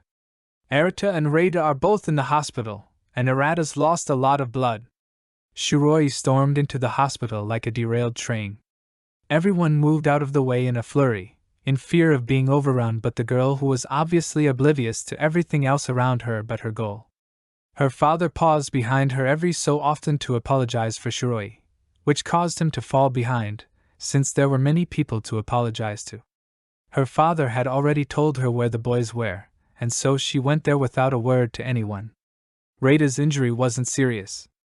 A shallow cut on his lower left eyelid. No damage had been done to the eye, he simply needed a couple stitches. Arata was an entirely different story. A deep gash ran from his left collarbone to the bottom of his ribs on the right side. His vital organs had been protected by his ribcage, but he still bleed out a lot from the magnitude of the wound and his moving around. Her father had told her all this on their way to the hospital, but not who had done it to them. Her suspicion immediately went to someone in their clan who hated them both. Shiroi was furious. She would get whoever had done this to her friends, even it was the last thing she did. Reita was sitting outside of the surgery room on one of the benches. His face was in his hands and he was very still. Shiroi immediately went up to him. She kneeled down in front of him, gently putting her hands on top of his. He didn't move or give any sign he felt her. Shiroi waited a few moments before asking, "Reita?" In a flash, Reita's arms were around Shiroi. He immediately began to cry. Sobs shook his body uncontrollably. His face pressed against her neck. She felt hot tears roll down her skin. Shiroi was in complete shock. She never thought he'd embrace her like this, but here they were, on the floor outside of a hospital room, and Reita holding her so tightly it was almost painful. But she understood. He was probably worried for his brother, scared they had been attacked. He just needed a friend, and she would be there for him. She stroked his hair, speaking to him in soothing tones. She wasn't entirely aware of what she was saying, but it seemed to relax Reita. He didn't hold her as tightly and didn't sob as much.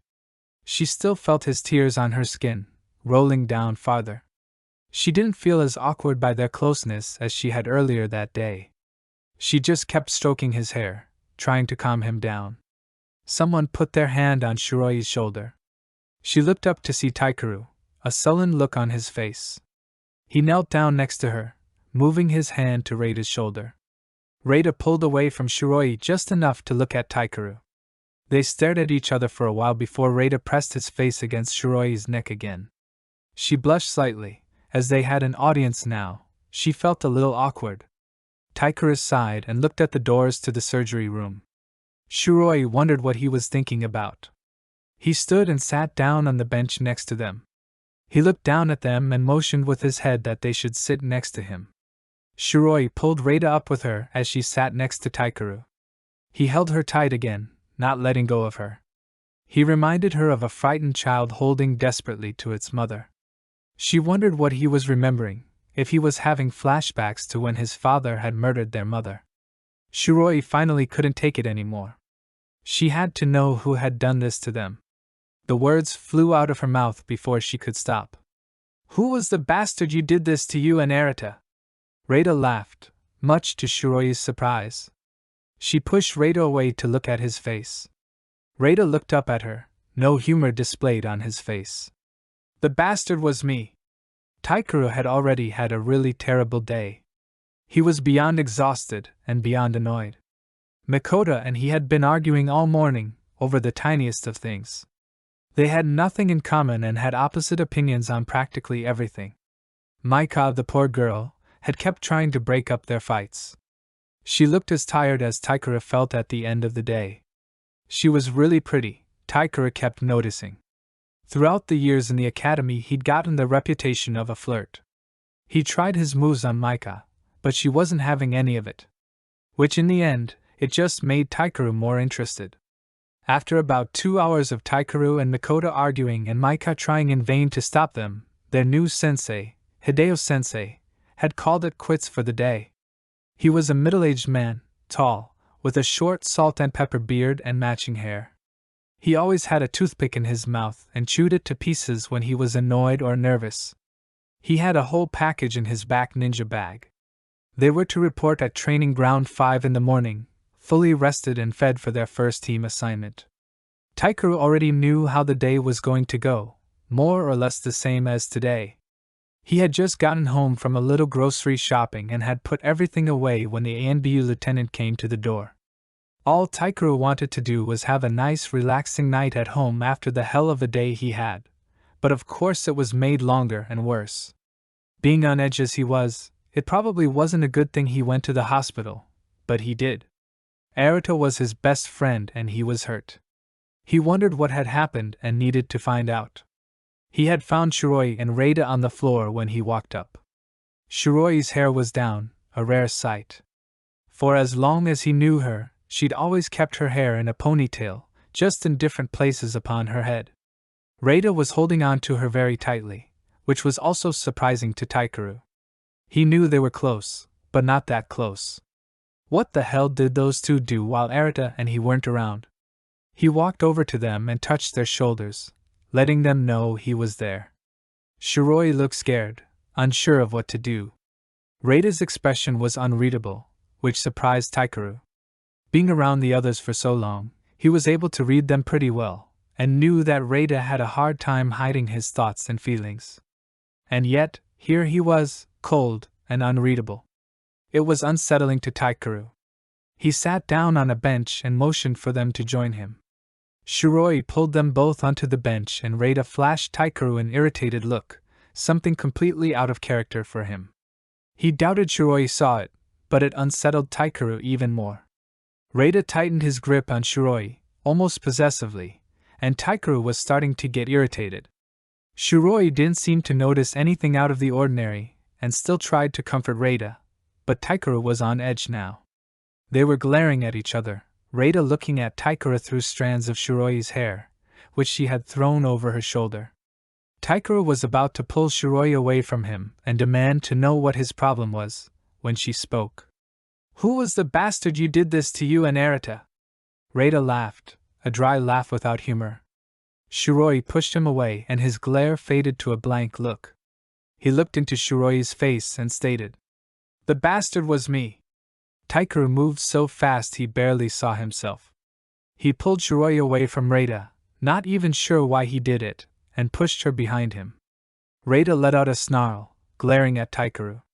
He felt Shiroi about ready to protest, but Reita didn't give her the chance. Reita launched himself at Taikeru, grabbing him around the neck. They fell on the ground and rolled down the hallway. Taikeru heard Shiroi screaming, Reita yelling, and a rushing sound right next to his ears.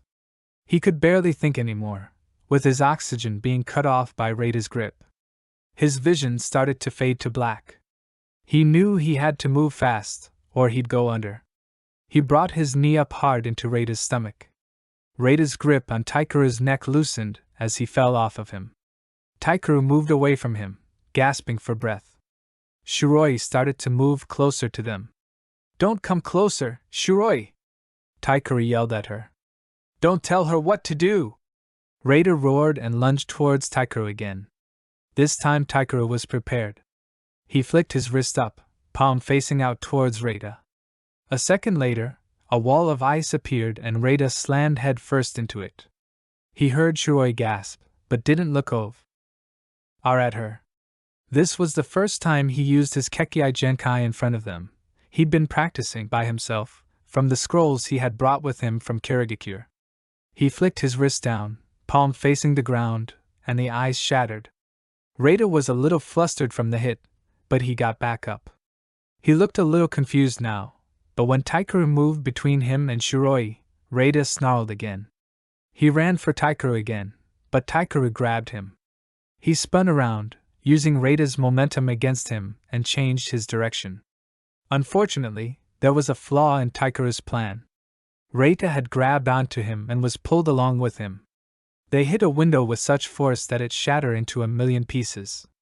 They went free-falling into the night, with Shiroi's screams the only thing Taikeru could hear as the cold hard ground came up very fast.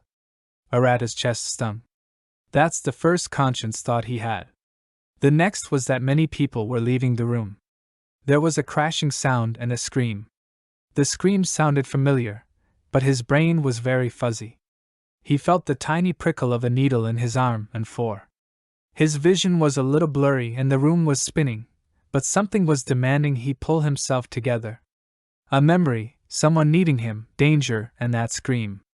They all seemed to be linked, but Arita couldn't think straight. He knew he had all the pieces, but something was preventing him from putting it all together. The next time the person screamed, he knew to whom the voice belonged. He sobered up, almost instantly, everything pieced together into chilling clarity in a blink of an eye. It was a desperate cry for help, a single word, from someone he knew very well. It was Shiroi, and she was yelling his name. Shiroi was confused and scared. She wasn't even completely sure of what she just saw, everything happened so quickly. All she knew was that two of her best friends were fighting, and they had just crashed through a window. People in white hospital uniforms were surrounding her, trying to pull her away from the scene, but she resisted. She finally broke free and ran back towards the window. She didn't know why she said it, it was just the first thing that came to mind. She had meant to say the others' names, yet his came out instead. "Arita!" Shiroi screamed as loud as she possibly could. She didn't know what good it would do, yet she felt like she was living a nightmare. Everything was hazy and not making any sense at all. She felt the room spin as her senses overwhelmed her.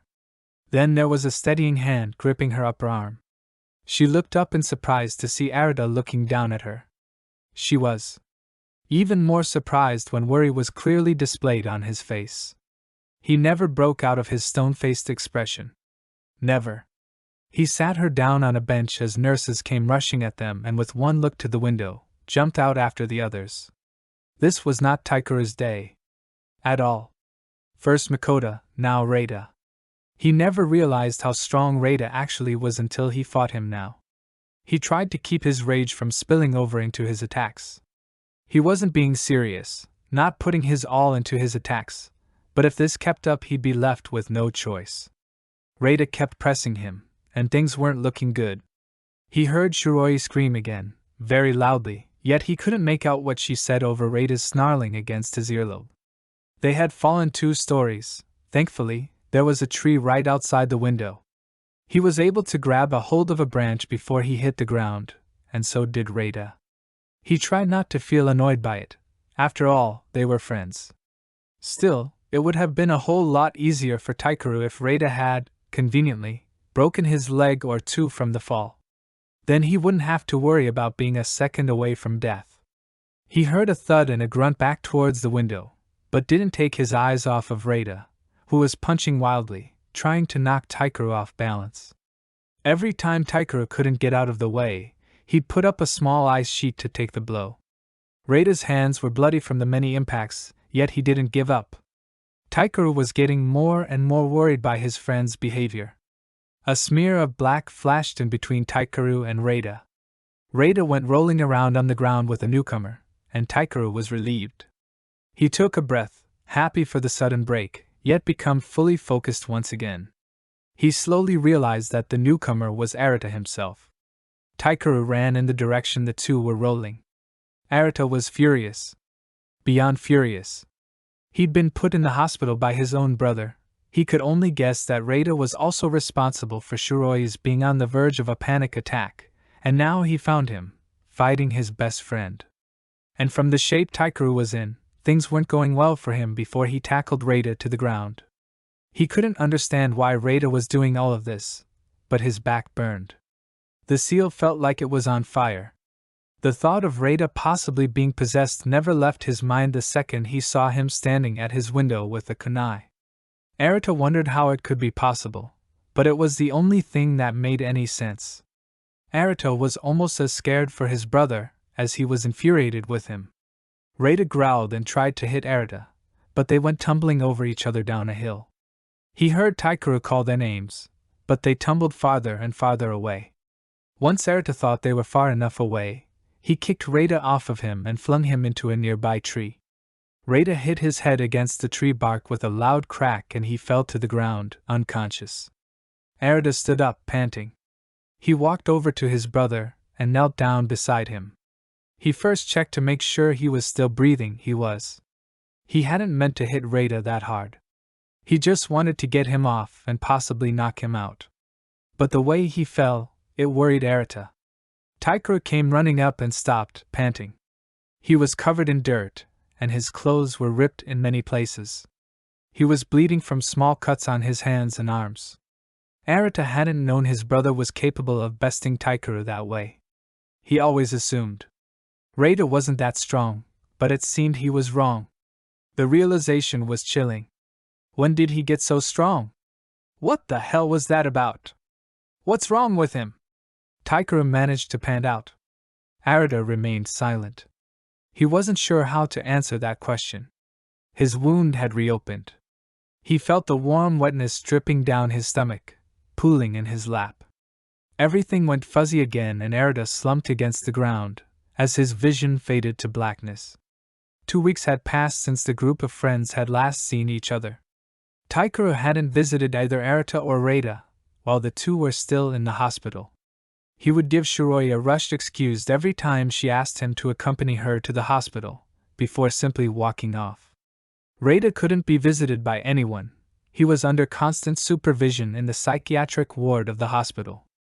Shiroi's father had been able to visit him. She didn't know how he had managed to do so, but she suspected he had to have called in a few favors. He never told her why he had gone, or what had been discussed. Arata was an entirely different situation. He was well enough to be discharged from the hospital within the first week, yet every time Shiroi would meet him on the street he'd turn his back on her.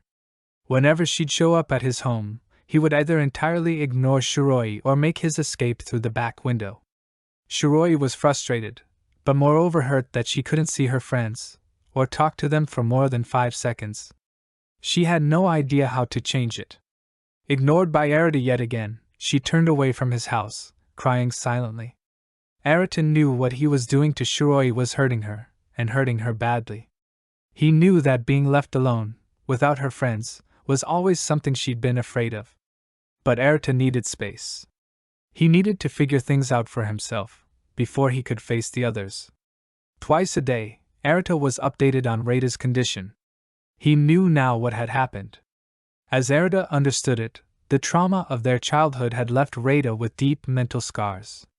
Over time, and because of the conflict and turmoil within his own mind, Reita had developed a split personality. Moreover, Reita couldn't remember anything about that night. Arata wasn't quite sure how he felt about that. Reita was to be released today. Arata was supposed to be there to take him home. It would be the first time in 2 weeks that he would see his brother. The first time since he had kicked him into a tree and given him a concussion. Arata still wasn't sure what he was going to say to his brother. Arata had been told that Reita's condition wouldn't impact his shinobi career. He was still fit to serve as long as he took his medication. Apparently, this sort of thing wasn't uncommon. Once he heard Shiroi leave her post at his front door, Arata got ready to leave. He'd have to find a way to make everything up to Shiroi. He was very well aware it would take more than a simple apology to fix the damage he'd done. He wasn't that stupid. Arata pulled his hood over his head, before sneaking out through the window of his room. He wasn't entirely sure as to whether or not Shiroi was still outside his door, and he didn't want to explain the situation at the moment. He still didn't know how to explain everything to Reita. Truthfully, Arata wasn't even sure he wanted to see his brother. In the moment he was attacked by Reita, all Arata could see was their father. Arata didn't want to admit it, nor did he like doing so, but he was afraid. He thought that with his father's imprisonment, he had escaped the abuse. It seemed that wasn't going to happen, at least, not right now. He purposefully took side streets, avoiding both people and daylight. It was no secret that Arata wasn't much of a people person, preferring to be left alone. If he hadn't made friends with Shiroi and Taikeru at a young age, he doubted he'd have friends at all. Arata wouldn't have minded. As he walked to the hospital, a million thoughts flowed through his mind. He wasn't sure what he was going to say to his brother, but he knew there was no more avoiding confrontation or putting it off. He was out of excuses and out of time. The hospital drew near. A nurse and Reita were waiting for him outside the main entry. Arata took a deep breath, stepping towards the two of them. The next morning, Shiroi walked up the path to Sensei's house, alone.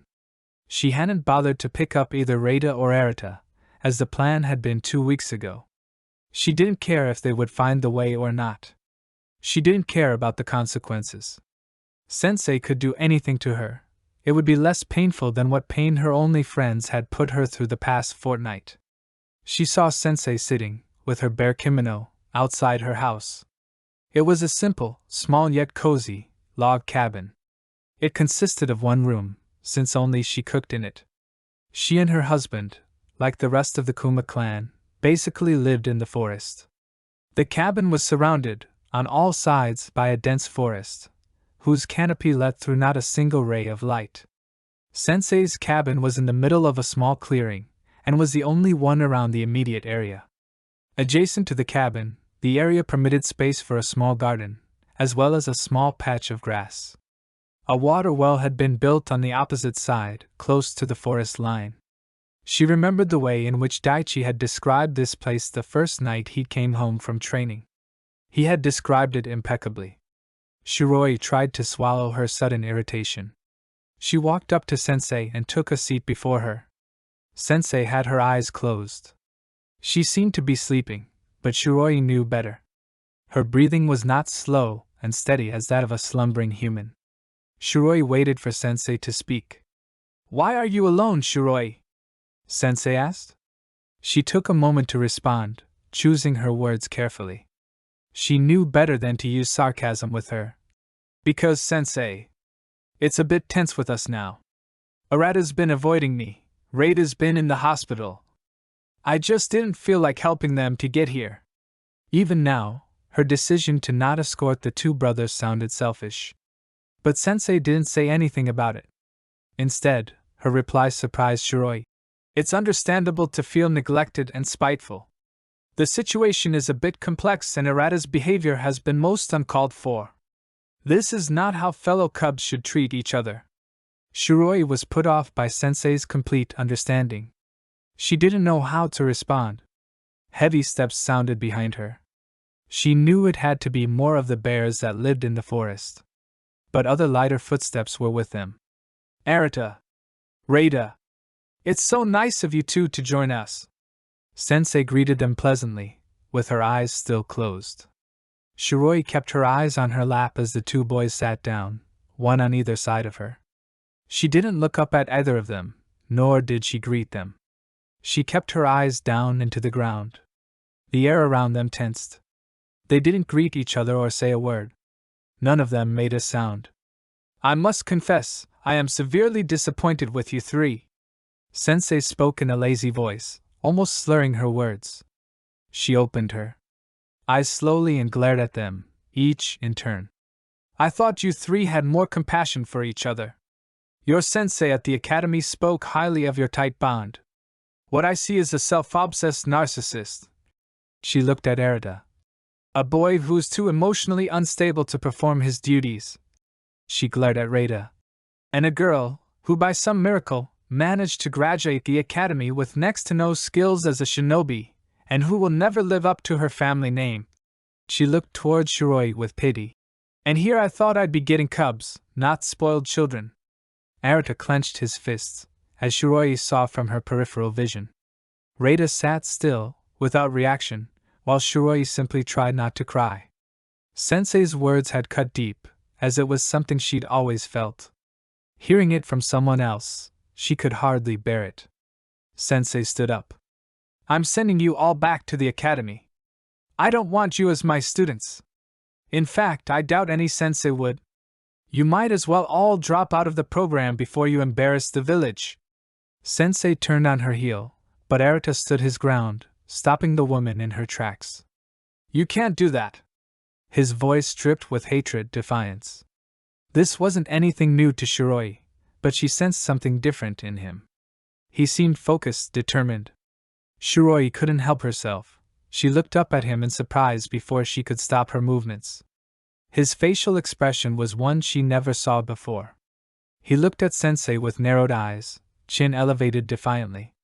He dared her to challenge him, and he would meet her challenge.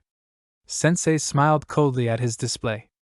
"You think yourself worthy of being called a shinobi?"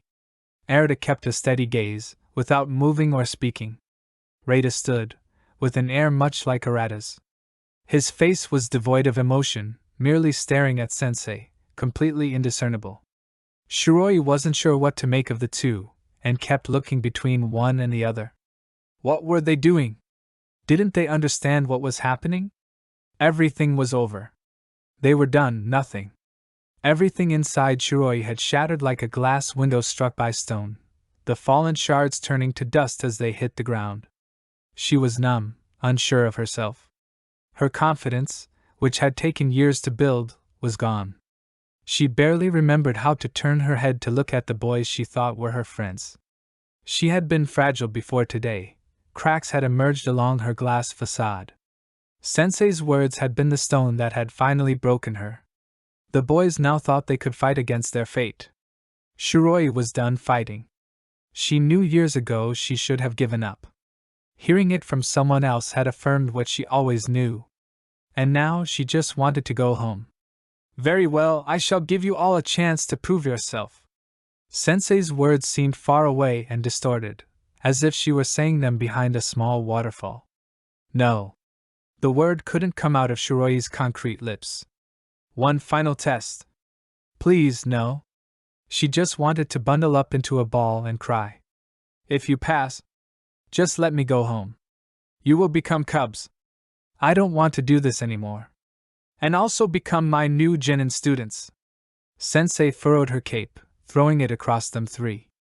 Shiroi felt herself fall forward, into darkness. Shiroi was conscious of two things. 1. It was very, very cold where she was. 2. She was lying on stone, and then she heard something dripping. She sat up slowly, trying to open her eyes. She seemed to be unable to, for some reason. She reached up, grazing her face. She gasped. Her eyes were open, but it was simply too dark to see anything. Shiroi tried not to panic. She had a light in her supplies. She reached into her back ninja bag and pulled out her flashlight. She slid the switch forward and a welcoming glow came from it. It lit up her surroundings to reveal a small stone cavern, with stalactites all around her, dripping a combination of water and calcite to form the stalagmites below. She seemed to be in a smaller cubby, with a small path leading into darkness.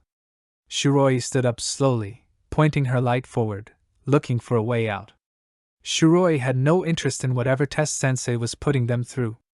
The boys could take it seriously if they wished. She, on the other hand, just wanted to leave and go home. She'd take Sensei's advice and give up her pointless goal. Shiroi moved forward and stepped into a much larger cavern. There was a river moving swiftly through the middle. The stalagmites and stalactites were all formed together in this part of the cavern, giving the feel of a labyrinth made of prison bars. It was obvious that not many people went through here, since it was hard to find a place to fit through. She had no plan of finding a means of escape. She really didn't know if she was going the right way or if she was just moving deeper into the maze. All she knew was that instinct was driving her, to keep her moving. Because Shiroi had no more thoughts, on the inside, she had completely, and thoroughly, given up. Arita hit the solid rock with his fists. Again. Again. More blood splattered onto the stone, more pain erupted from his knuckles, increasingly tired, and no closer to his goal. The outside was right there, he could see the light, hear the birds, smell the grass, yet he was still caged in. He sat down heavily, exhausted. He was panting, sweating from vain exertion. He took a moment to calm his breathing before looking around his surroundings again. To his right was the way out. It was closed off by columns of stone, unbreakable and strong. He could see a small overhang blocking off some of the light that was seeping in from the outside. To his left, there were more bars, with nothing but endless darkness on the other side. He heard strange echoes every once in a while. The columns of stone didn't seem as thick as the ones blocking him off from the world, but he had no desire to go that way. Why risk losing the way out for the sake of stumbling into darkness? For the millionth time, he wondered how Sensei had gotten him there. There were no obvious signs of entry or easy access. The only other objects he could discern within the cell were a small pool of liquid and a note. He read the note for the 1000th time, carefully reading every individual word lettered in fancy handwriting. So you wouldn't lose what matters most to you, Narcissus. Rada had woken up by himself, cold and scared. He'd been going around the cavern with a flashlight in his mouth and kunai in his hand. He'd found a way to break down the thick stone using the kunai and his chakra. It was much easier to clear a path than trying to figure a way around. All Rada could think about was Shiroi and Arita. He wanted to say so many things to Shiroi, to explain himself. He had planned out what he would say to her in his head, but forgot everything when he saw her. When Sensei had said what she had to Shiroi, all he wanted to do was punch her jaw. Shiroi wasn't useless. She was an amazing shinobi, and she was the glue that held them all together. He knew that he could make things right, make everything go back to normal, if only he could talk to her first. He knew he had to find her first. Arita could take care of himself, and maybe the words would come back to him while they were alone.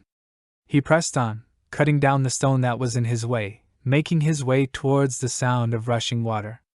By this time, Shiroi was dragging her feet. She had no motivation to continue. She didn't want to go on. She took frequent breaks to sit and rest. Her limbs felt like that had been replaced with cement, and she had to drag them along with her. It was tiresome, dragging the concrete with her, trying to fit through the tiny spaces in the columns. She couldn't take the darkness anymore. She couldn't take the cold. She couldn't take the smell. She didn't even want this test. All she could do was cry silently. When she came to the edge of the river, she slumped down. She pointed the flashlight at the river.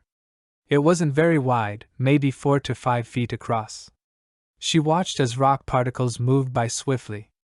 The current seemed to be fast and strong, heading down towards a tiny chamber of jagged rock formations. She couldn't see where the water came from. She had 2 options: go along the river or try and cross it. She wasn't fond of either option. So she sat there, growing increasingly colder from the stone. Shiroi sat there, emotionless, for only God knows how long. She heard many crashes. The first came from far away, but subsequent ones grew closer. She looked in the direction of the sounds. Normally, she would have been frightened into movement, but she didn't care. She looked back to the river. What did she have to live for anyways? She wouldn't be a shinobi after this day. She'd bring shame to her family. Her parents wouldn't be able to look at her in the same way. Yuria would never let it go. Danny would be confused. And Daichi, she could already see the disapproval and pity in his eyes. Maybe life would still have been worth living if she still had her friends. She saw their faces clearly now, looking at her. She sobbed at the good memories she had of them, but that time was over. They wanted nothing to do with her. She stood up then and walked to the very edge, looking down. She would do it now before she lost her nerve. There would be no going back. Just as the loudest crash yet rang through the cavern, she jumped off the edge and enjoyed a moment of pure glee at her sudden weightlessness. But the moment was shattered by a wrenching, painful scream. And it was familiar to her. "Shiroi!" Reita screamed. Reita's body moved without hesitation. The moment he saw her go under, he dove in. The water carried him faster than he would have expected. He broke the surface, panicked but focused on his goal. He saw her head, bobbing above the surface, further ahead. He propelled himself forward, shortening the distance between them quickly. She was face down in the water, motionless. Reita's heart squeezed painfully at the sight. There was no way she could have drowned already. He wrapped an arm around her and pulled her towards him, her face now above the waterline. He couldn't tell if she was breathing or not, only that they were drawing closer to the rock formations at an alarming pace, and that he could not touch the bottom. He had no plan as to how he would get the 2 of them out of the water. He had lost his kunai to the current, he had no control, and he couldn't think properly. Things were moving way too fast for him. His heart pounded against his chest. He held Shiroi tighter, afraid he'd lose her to the current as well. He was having trouble staying afloat. He was ready to give up. He would die down here, in a cave, drowned by a river, because he had failed. He had failed to save Shiroi, and now they would both die, because of it. But then he saw something that gave him a glimmer of hope. There was something sticking out over the river up ahead, coming up fast. He couldn't tell if it was sturdy, but it was the only plan he had. As it came up, he reached up and grabbed a hold of it. Pain shot from his shoulder. He thought his arm was being ripped off. He nearly lost his grip from the pain, but held on. Shiroi's weight and the current were threatening to rip Reita's arm right out of its socket. He had to move quickly if they were to get out of the river alive. He was close enough to the shore that if Shiroi had been conscious, she could have easily climbed up from there. But Reita had to find some way of pulling them onto shore. It seemed impossible. The current was moving far too fast, he was in too much pain, and he was not getting any help from Shiroi. He had only a few more seconds now. Any longer, and he'd let go. He pulled on Shiroi with all his strength, using everything he had in him. He would gladly die in her place, if it meant she was safe, whatever it took. He, somehow, managed to throw her up onto shore, using chakra to enhance his strength, far enough that only her lower leg and feet were in the water. She didn't fall back into the water. He was relieved. And then he lost his grip, and was pulled away from her, being carried swiftly to his death. Shiroi wasn't sure how, but she woke up on the opposite bank, wet and colder than ever. She had blacked out the moment she hit the water, and couldn't remember much of anything. All she remembered was that she had been standing on the edge of one bank, dry and cold, and now she was lying on the opposite bank, wet and cold. She sat up and looked around. Then she heard the thrashing. She looked down to see Reita in the water, being pulled away by the current. He had jumped in to save her, and now he was going to die in her place. "Shiroi! Help me!" he cried out. She shot up like a bullet, running down the bank of the river. The cement seemed to shed off of her as she ran. She didn't know how she caught up with Reita so fast, but she gained on him quickly. He was trying to catch a hold of the side of the river, but with no success. There was nothing to hold on to. Reita looked up at her then, scared, like a trapped animal. She ran further ahead, knowing this would be the only way she'd have time to pull him out. She got on her knees and stretched her hand out. "Grab my hand!" she screamed as loud as she could. Reita grabbed her wrist, and she was nearly pulled in. She had to emulate chakra to her feet to keep herself latched onto the bank. She heard her shoulder pop, but she was not letting go. She pulled with all her might, nearly falling backwards. Reita kicked himself out of the water, flattening on the bank next to her, breathing hard. He was sobbing, but she couldn't discern if he was crying, since he was completely wet. Shiroi, herself, was shaking, but whether it was from fear or the cold, she wasn't sure. She had almost caused Reita's death. He had gone in to save her. He still cared. She had been wrong, Reita still cared about her. She started crying and sobbing. She hugged her Reita tightly, still holding him from pulling him out of the water, unable to control herself. How could she have been so wrong? And then she almost caused his death. Reita sat up and pulled her with him, holding her. He tried to calm her, saying they were okay and they were safe now, that everything was all right, but it just made her feel worse. She held on to him tightly, to make sure she wasn't dreaming, and she really had saved him. To make sure he really was okay. He felt real, wet but real. She felt his heartbeat pounding against his chest. Just 2 weeks ago, their places had been switched. But now, a lot of things had changed. Not just who was comforting who. She pulled away after a while. She was still shaking, but no longer crying. He was shaking too, his teeth chattering. He gave her a nervous smile and stood up. He helped her to get to her feet. They stood there awkwardly for a moment. "Come on," he said at long last. "Let's find a way out of here, Shiroi." "There is no way out. We'll be stuck here forever." She spoke back, in a much more quiet tone than she normally used. "Look that way, Shiroi." He pointed over her shoulder and to her left. Light. Far off into the distance and small, but it was light. They both started running toward it. Arita had given up a long time ago. He was sure he'd die in this prison, just like his father. He stared angrily up at the ceiling, hating himself for making the comparison. He was not his father, and he didn't deserve to be imprisoned like him. His father deserved to rot where he was. Arita had done nothing. He hadn't looked at his reflection since the first time he found the note. He would not give Sensei the satisfaction of getting to him through her little mind game. He was doing pretty well so far, and he intended to keep it that way. He heard the echo of footsteps coming his way. He instantly sat up and looked out through the bars to the dark side. It had to be Reita and Shiroi. He realized then he hadn't ever thought of them at all. All he had thought about was himself. Maybe. Sensei had been right, maybe. All he thought about really was himself. Then he wanted to kick himself for ever thinking that she was right.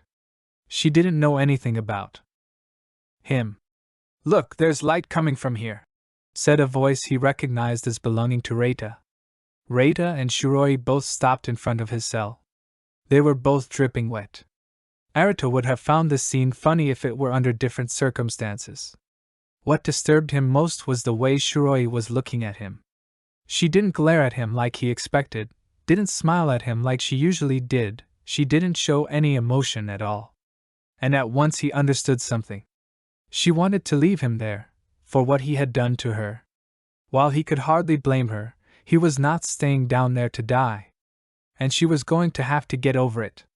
Reida, not noticing Shiroi's look, looked completely confused, as usual. How the hell did you ever manage to get in there? I woke up in here. Now get me out of here, he yelled. No. The word, muttered by Shiroi, shocked Reida, and stunned Arata, not that he showed any sign he heard her. Was she really that mad at him? You deserve to be where you are. Let's go, Reida. But, Shiroi, we can't just leave him here. Watch me. She turned her back on them both, and started walking. Reida went after her and grabbed her arm. His other arm was dangling, useless. By the look of it, Arata guessed it had been dislocated. He wondered what had happened to them. Shiroi, please, he begged. Shiroi didn't respond. Shiroi, he's my brother. Please help me help him. Shiroi stood there for a moment, and then sighed. She turned to look at Reida, and then glared at Arata. This isn't for you. Just remember that. I need one of your kunais. I had only brought one, and I lost it in the river, Reida said. Shiroi handed him one. Arata watched as Reida embedded the kunai at the top of the columns of stone. He tapped his fist against the kunai like it was a hammer to a nail. Cracks laced down the stone, and it shattered like it was simple glass. Arata hated himself for not thinking of that. Arata knew the bars on the other side were much too thick for that trick to work, so he shimmied out into the darkened hallway. He looked down in the direction they had been heading towards. They were close to a light source, and he could feel a breeze. Without a word, they all started heading in that direction. Sensei watched as they each came out of the cavern's entrance. It had pained her to hit them all where she knew it would hurt them the most, but it had to be done. Her test was based on how they would react. Seeing that they came out together, as one, like they failed to do this morning, was relieving. She took notice that Reida and Shiroi were soaking wet, and a stab of agony shot through her chest. They had fallen into the river, and they had almost died. That was not what she had wanted. She watched as they approached, acting more like a unit than individuals. This was progress. Arata hated Sensei even more when he saw her just standing there. He clenched her note tightly within his fist. All he wanted to do was stuff it down her throat and watch her choke on it. Shiroi wasn't looking at Sensei. She had gotten some of her spark back while in the cavern, but lost it as soon as they emerged. It was over, even if they passed. She hadn't told the others this, but this was the end. Reida was worried about Shiroi. He had never stopped wondering why she had jumped since he saw her go under. He would talk to her later. But he would talk to her. Shiroi looked up at Sensei, meeting her straight in the eye. Sensei smiled apologetically towards them. I suppose simply saying I'm sorry won't cut it, will it? Shiroi was confused by her question. It seemed the other boys did too, since neither responded. Sensei sighed, moving on. I needed to make sure you wouldn't abandon each other, no matter what circumstances you were placed under. Coming out together, alive, you have passed my test. And I must apologize for what I said before you entered the cavern. Obviously, if it were true, you wouldn't have succeeded in dash. She was cut off, because Shiroi had stepped forward and had punched her in the face. She numbly did it, almost like a reflex. Anger filled her, for her own sensei to have put her down in such a way. She nearly killed herself and Reida. Shiroi had been told this woman was of high morals and a great person, but all she saw was the real sorry excuse to shinobi. She would have kept hitting her if Reida hadn't pulled her back. He was only capable of restraining her with his one good arm, but it was an arm that was as strong as steel. She didn't bother fighting. Well, I guess I deserved that, Sensei said after a time. You deserve more, spoke Arata, but I guess that will have to do for now. Sensei smiled at Arata, like he had made a funny joke. She looked up at the sky. We are now Team 20. Congratulations, Reita, Arata, and Shiroi. You are all officially genin. Meet outside the Hokage's mansion at 7 o'clock for our first mission tomorrow. And maybe over time, we will heal the bonds between us together. Urza watched as another dummy was reduced to nothing by the edge of her sword. She had been preparing all her life for this opportunity. She would bring vengeance to her clan. She would bring glory to her clan and restore it to its former state. She knew for a fact that that man was alive and well in Konoha, and she was going to do exactly what her clan was accused of those 5 long years ago. She was going to kill Taikeru Sakurana.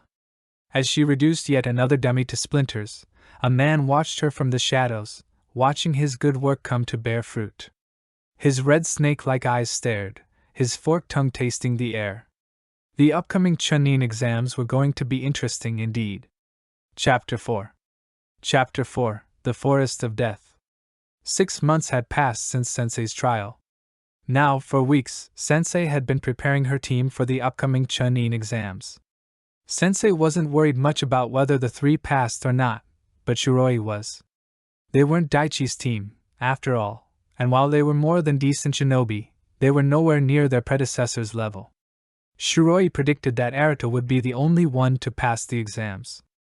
Arata had progressed quickly these past 6 months. Shiroi had never seen him be so determined. He faced every task assigned to him head-on, working it out, over and over, until he had beaten it to death, and then beaten it some more. Arata had always done well in the academy, second best in the class only to Taikeru, and he seemed only to excel after becoming a genin. Reita wasn't far behind. He wasn't as good as Arata, but he was better than Shiroi.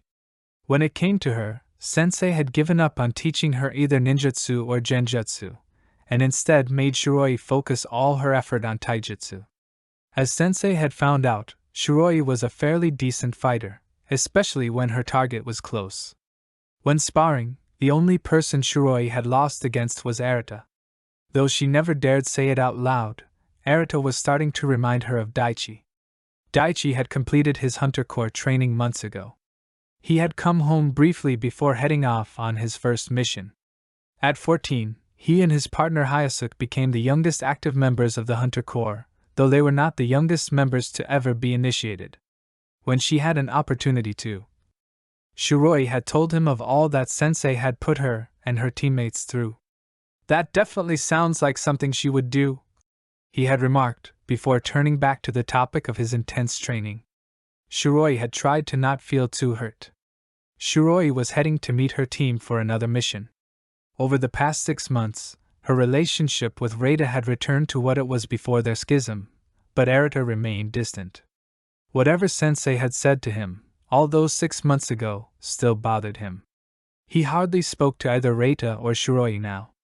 The only time he ever uttered a word was when it was absolutely necessary. What's more, he never spoke to strangers, preferring to glare at them if they made the mistake of addressing him. It fell on either Reita or Shiroi to talk to their clients when arranging missions. At their previous team meeting, Sensei had informed Shiroi and her teammates that after the day's mission, the 3 would stop taking on assignments in preparation for the Chunin exams, which began in 3 days' time. Sensei didn't know what this year's exams fully entailed, but she was well aware of the basic 3-stage structure that usually made up the exams. Sensei was an excellent strategist, capable of easily determining quirks and patterns in a person's behavior that they didn't even realize they possessed. She predicted that this year's exams would be more battle-intensive than previous year's exams, and involve at least one scenario that would test its participants' real-life survival skills. Shiroi wasn't sure whether Sensei's prediction would be right or not. Either way, she had a bad feeling in the pit of her stomach about the exams. The one thing in Shiroi's life that hadn't improved in the last 6 months was her relationship with Taikeru.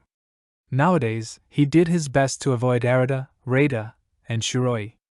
Arata acted as if he didn't care about his and Taikeru's falling out, but Shiroi knew that he was hurting. He and Taikeru had been very close. Shiroi was the first to arrive at the agreed-upon rendezvous, which was usual. Sensei usually arrived after Shiroi. She, in turn, was followed closely by the boys. Shiroi took her usual seat, a wooden bench situated before a low fence, before she began to hum a familiar tune. While she waited, she wondered what today's mission would be. She and her teammates had ceased taking on D-rank missions a couple of months ago, after Arata nearly destroyed a wall after having to bodyguard, which was really babysitting the feudal low. Artie's infant grandchild, Sensei, had agreed to send the team on higher-ranking missions. In these past few months, the team had been able to travel outside of the village. Shiroi found she loved to travel. It was thrilling to visit new places. Shiroi was fondly recalling the last time she and her team had had a mission outside of the village, when a low whoosh sounded close to her ear, followed shortly by a crackle and pop. Shiroi didn't have to turn her head to see the shaft of an arrow protruding just millimeters from her right ear. Shiroi looked upwards, to the roof of the nearest building, and discovered a girl she had never seen before seated there. She kept her long blonde hair in two low pigtails, her bangs covering half of her face. Her skin was coffee color in tone, and her eyes were a bright yellow that seemed to glow. She wore clothes not in the usual Konoha style. Shiroi searched for a headband and found one tied around the girl's neck. The glare from the sun, however, made it impossible to discern what village she was from. Shiroi pulled out the arrow shaft from the wooden surface behind her, holding the shaft in her hands, all without taking her eyes off the foreign girl. "This belonged to you?" she asked. "Never seen it before in my life," she responded with a smile. Her voice surprised Shiroi. It was high-pitched and pretty girly. Shiroi had expected for her to have deeper voice, with a trace of grit to it.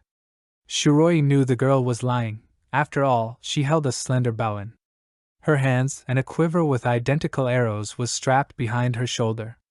Shiroi glanced behind herself to see what the girl had been aiming at. A poster advertising a recently opened restaurant, which Shiroi hadn't noticed before, was plastered against the wooden surface. The arrow had pierced the very center of a red circle on the poster. What confused Shiroi was that there were traces of burn marks circumventing the fissure the arrow had made. Could that have been what the crackle and pop had been? Shiroi turned her gaze back to where the girl had been, but Shiroi found that the girl was no longer seated there.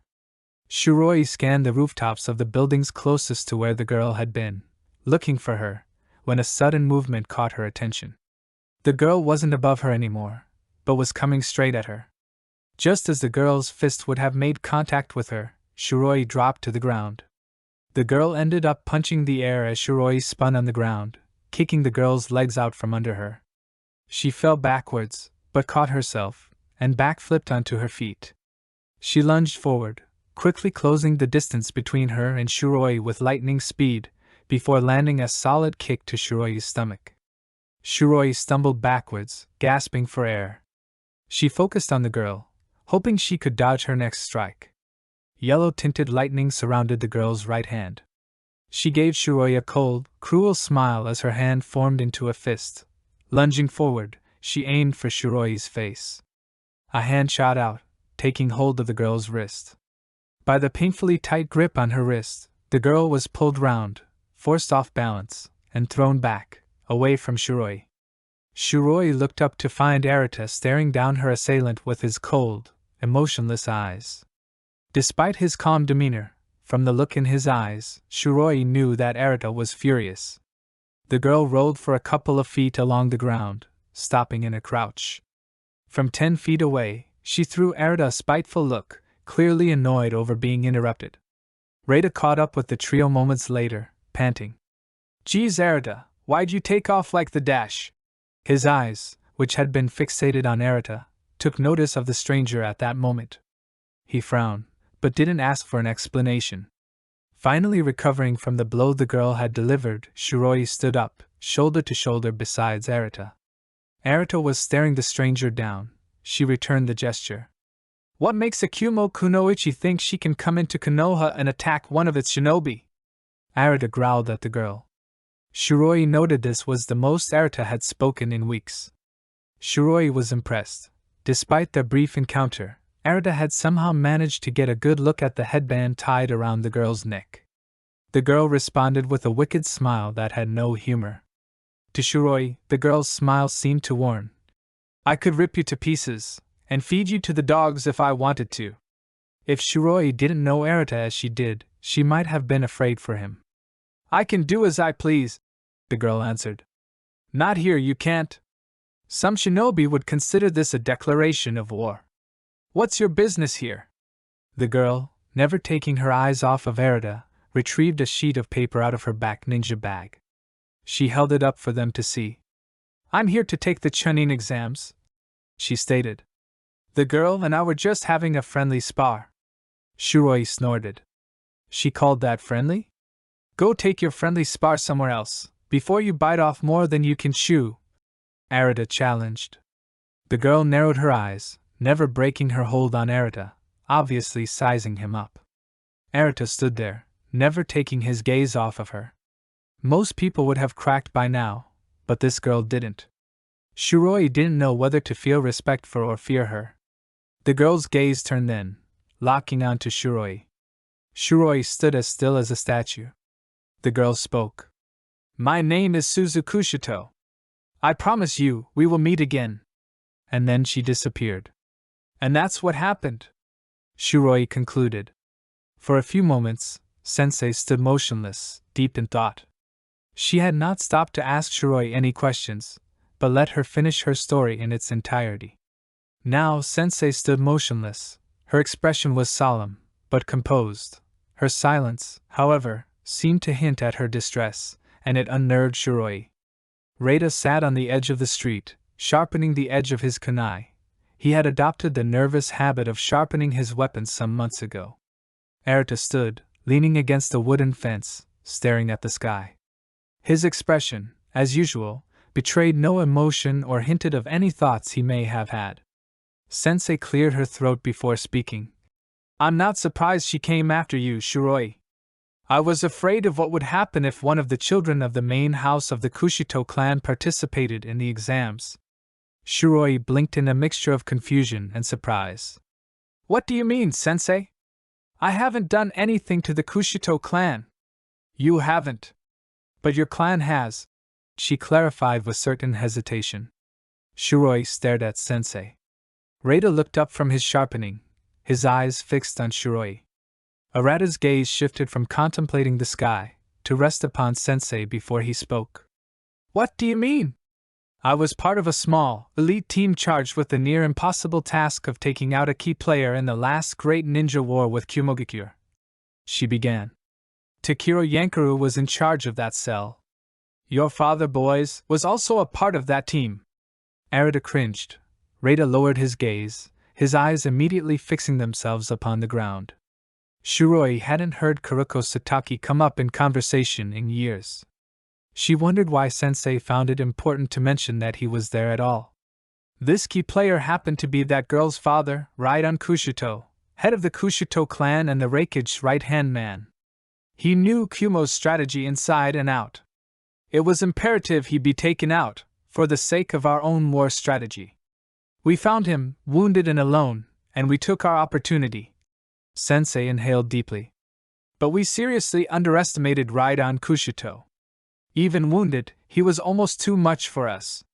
It was only thanks to the Satake clan's Kekkai Genkai that we didn't all die that night. She paused. Sensei's expression darkened. As her hand moved to touch Kimono's scar, she seemed pained, as if she had experienced the same agony Kimono had. Shiroi knew Sensei actually had. Within Konoha's Kuma clan, the connection between a bear and its partner was life-binding. One could not live without the other. Sensei and Kimono had become so completely united that they even felt the other's pain. Shiroi could only guess that the scar Kimono bore was a result of Raidan's attack. Reita had resumed sharpening the edge of his kunai. While he didn't say anything, he seemed to be deep in thought. Arata, on the other hand, looked like he had been hit in the gut. The shock on his face wore away within seconds, but it was more than enough time for Shiroi to notice. Shiroi wondered what he could have been thinking about. Cubs, Sensei began again. Be on your guard during these exams. The Kushito clan rarely forgives a wrong, and will bring all of heaven's fury down upon those who wrong them. She is here for vengeance, never forget that. Urza was not impressed with KONOHA. It was far too warm, far too loud, and far too happy. All the smiling faces around her made her want to gag. Or better yet, cut the smiles right off their faces. She could easily envision the village burned and ruined, just like her clan's compound had been those 5 years ago. The thought made Urza smile. Now that would be a sight to be happy about. On the other hand, her teammates were taking in every sight Konoha had to offer. Behind her, she heard the excited oohs and ahs as her teammates seemed to fawn over every single little thing. It made Urza sick. She wanted to pound the sole of her boot right into their faces. KONOHA was nothing remarkable. She almost laughed as a second thought came to her. Her teammates were excited about taking some dumb exam. The Chunin exams didn't matter to Urza. She was just using the exams as a way of getting into Konoha. She knew that Taikeru Sakurana lived here, and she was going to find him. Urza had no interest in becoming a Chunin. The sole purpose of her excursion to Konoha was to kill him. Never in her wildest dreams did she think that day would finally arrive. Her greatest wish was to see the light go out of his eyes, to hear his last breath, to feel his heart stop beating beneath her. She fantasized his death constantly, and all the possible ways she could kill him. These fantasies filled her with complete ecstasy. And the man who had made this dream a possibility, who had informed her of his survival, of his whereabouts, and of how she could accomplish her dream, had vowed to continue helping her as the exams progressed. Hatsune, who walked far behind her and her teammates, watching, basking in his fine work. Taikeru was slow to get out of bed that morning. He rolled over many times, trying to fall back asleep, ultimately failing. He rolled onto his back and stared at the ceiling, wondering why he'd woken up with such a bad feeling in the pit of his stomach. Restless, Taikeru rolled out of bed, wearing only shorts, and walked into the kitchen. He poured himself a glass of water before making his way to the window. He saw shinobi from other villages pouring in through the gates. He gazed at his competition, unimpressed by many of them. But he had learned that looks could be deceiving. Just on the last mission he'd gone on, he nearly died because he underestimated an old lady passing by, unrelated to the mission and nearly blowing his cover. How was he to know that the woman was a retired shinobi who could still move fast enough to lay him flat on his back? The memory caused him irritation and embarrassment. He was beginning to understand that assuming he was stronger than everyone would get him killed someday. It was then that he caught a glimpse of unusual white blonde hair, with strands of brown hair running down on the sides. Unusual, but familiar. The glass of water slipped from his hand, shattering as it hit the floor. He stared in horror at the figure of a girl, who was walking beside an equally familiar boy. It was Akari Sakurana, and his own brother Yuji. Taikeru backed away from the window, panicking, hoping that he hadn't been seen. Because it has seemed that for a second, Akari had turned to look straight at him. Akari moved along with the flow of the crowd. She sighed heavily, not sharing in the excitement that everyone around her seemed to enjoy. She knew her clan's blood feud would follow her, and her teammates here. Tensions between the Hashirasaki and the Sakurana had grown to explosive levels after the massacre. The truce between the two clans had endured, despite the failure of the arranged marriage, but only because of the intervention of the Mizukage. The Mizukage had made it painfully clear, if either clan further attacked the other, all of Kirigakure would eliminate both.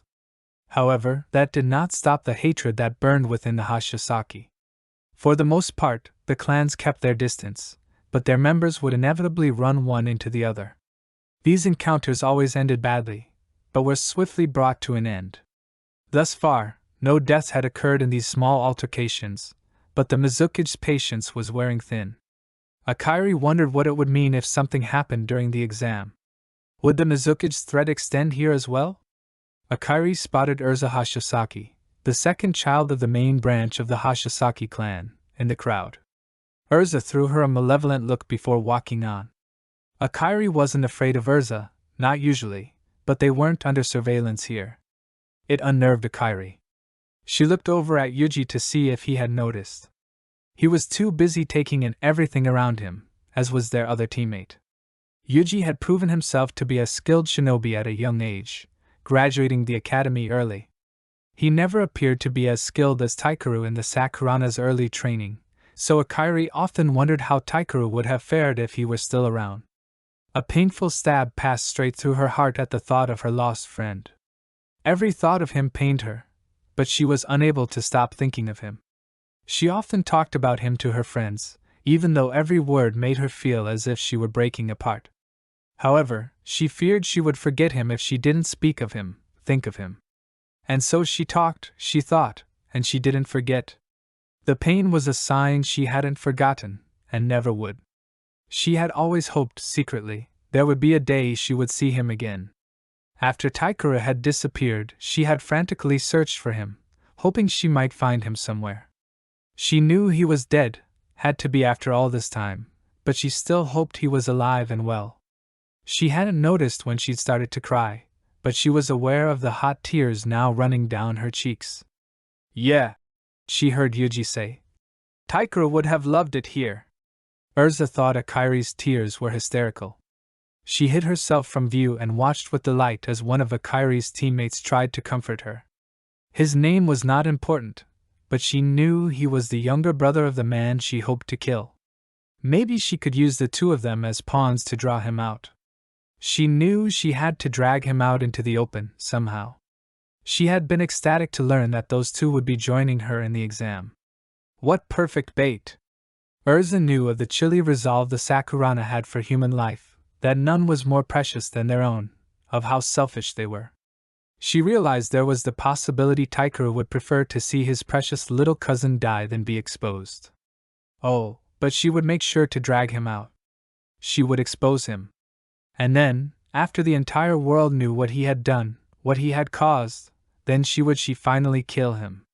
She had initially planned to make it look like an accident. However, being so close to her goal now, her bloodlust had awakened. She would settle for nothing less than total exposure and total revenge. Taikeru paced about his apartment. The sun had begun to set, causing the room to darken. He couldn't sit down for more than 3 seconds. He probably had bald spots by now, from all the hair pulling he'd done throughout the day. He tried to formulate a plan, but nothing came to mind. Only more questions. Why were those two here? Why was Yuji here? He wasn't old enough to graduate the academy yet. How had he not thought of this, of the possibility that someone from Kirigakure would come to take the exam? Who else could be with them? Would his ex-fiancée be here as well? A wild panic erupted inside of him at the thought of Urza Hashisaki. How would she react if she saw him? What actions had his clan taken against hers after he'd left? What had he really done? He fell to the floor, numb from terror. He knew exactly how his father would have taken his disappearance, and actions he would have taken because of it. How had he not realized it before? And if he was right, Urza might be dead. Every single member of the Hashisaki clan might be dead. His front door creaked open and Taikeru shot to his feet, an ice kunai forming in his hand. He braced himself for a fight. It was the Hokage who stepped through the door. Taikeru sank down, onto the floor, his sudden adrenaline rush vanishing. The Hokage closed the door behind him, and made his way towards where Taikeru sat. Taikeru's ice kunai melted, and then evaporated instantly, as all his creations did when his chakra was no longer coursing through them. He stared numbly at the floor as the Hokage took a seat in a nearby chair. "I would sit beside you, Taikeru, but at my current age and health I fear I would not be able to get up," he quipped. He waited for Taikeru to react in some way to his joke, but the boy simply sat there. Perhaps, under different circumstances Taikeru would have found it funny, but he was in mood to joke now. The Hokage grew serious, reading Taikeru's mood. "I see that you, perhaps, already know what I have come to tell you. That people from my clan are here to participate in the exam? Them, and a few Hashisaki clan members." Taikeru's head snapped up. Hashisaki clan members lived? Taikeru felt the room shrink as panic engulfed him. They would all come for him. Forget about focusing on some exam, he'd be more focused on his own safety than any exam. So, you are left with 3 choices, my boy. Taikura looked at the Hokage. What was he talking about? First option, drop out of the exam. I couldn't do that. Taikura panted out. I couldn't do that to Makoto and Maika. They've worked so hard preparing. The Hokage nodded and continued. Second option, you take this exam as you were preparing to do as usual. I can't do that. Taikura cried out. They will see me. They will know what I did.